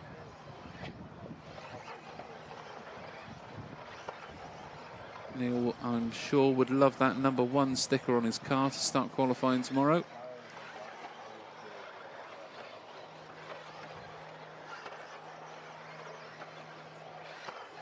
Bruno Coelho, very sportsmanly, moves out of his way. So fast cars out there making mistakes. Doesn't matter about the run. You want your 2 consecutive fastest laps. 22.9 from Neil on that last lap.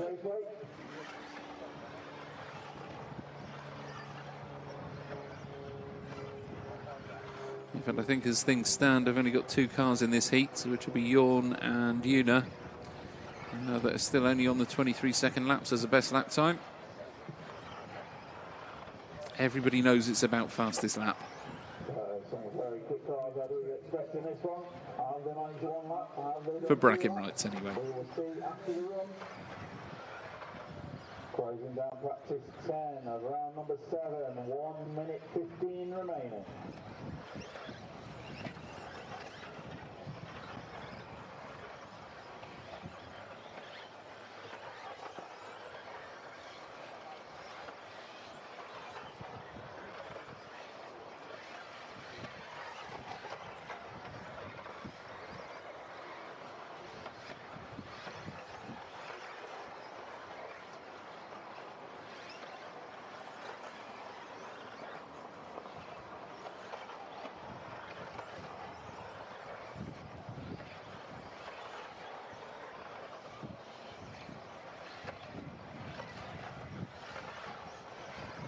Final 30 seconds, drivers. Very good. Very good. Okay, so it's still Michael Orlowski out in front at the moment. We have Tommy Hall in second from Una, and then Neil Cragg. Neil Cragg's bumped himself up there into 4th spot in this one. Unfortunately, it's not just on the qualifying times that they're putting over on the overall clock right now. This is down to your 2 most fastest, I like that. 2 your fastest consecutive laps will do you for seeding tomorrow, and that is time done. So that is today's racing once these guys have crossed the line. Seeding practice is now at a close. We'll be coming to a close incredibly quickly.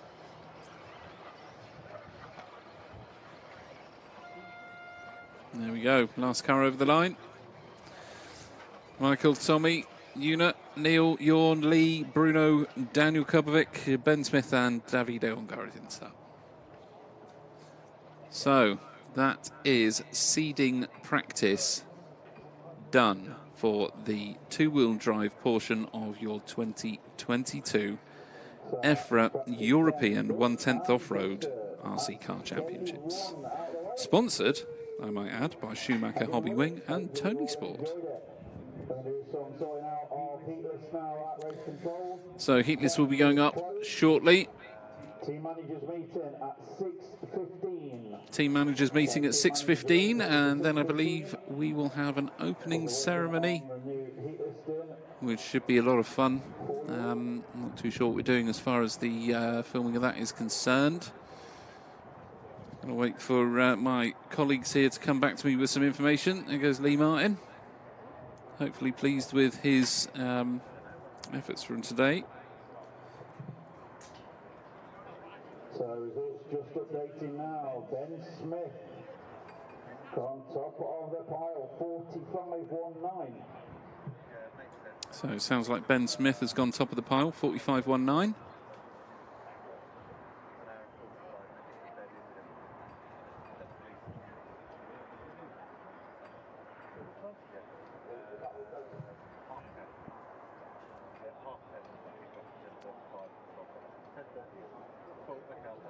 So fastest 2 laps from round 7. Ben Smith, 45.19. Tommy Hall second, 45.27. Neil Craig third, 45.68. Michael Olowski fourth, 45.7. Josh Aldworth fifth, 45.8. Lee Martin sixth, 45.83. Seventh, Una Hartonen, 45.93. 8th, Bruno Coelho, 45.94. 9th, Jamie Hall, 45.98. And 10th, Elias Johansson, 46.06. That is your top 10 from round 7 of the practice. Okay, so we're just waiting for confirmation of the top 10 to come through. And once we've got those top 10 to come through, I'll let you know what time we will be back tomorrow. I've actually made Paul Bateman run to go and get me some timing sheets, which Nick will be pleased about.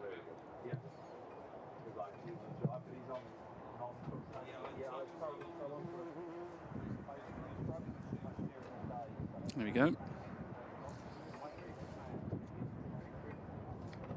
So, a fantastic day of seeding practice today. Some very friendly faces out there. Everybody happy that the sun has come out. Hopefully we can keep this dry weather until tomorrow.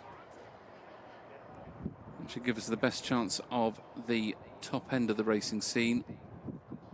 Always better if you can get some good high-end grip. Now here comes Paul. Unfortunately, no piece of paper in his hand.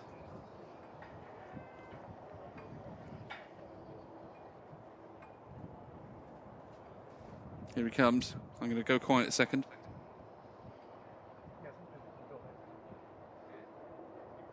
Okay, so all of that time waiting, we haven't actually physically got that. So what we'll do is we will post it up on the page for you this evening. All that remains for me to say is thank you very, very much for tuning in to us today. We will have a moving camera with us tomorrow to keep up with the action a little bit better for you. We hope you've enjoyed what we've done today, and we will see you tomorrow, I believe, at 10:30 tomorrow morning. Thank you very much for tuning in. I've been Matt Guppy. Paul Bateman is here, and James Parry also. This has been the EFRA 1/10 Electric Off-Road European Championship, sponsored by Schumacher, Hobby Wing and Tony Sport. See you all tomorrow.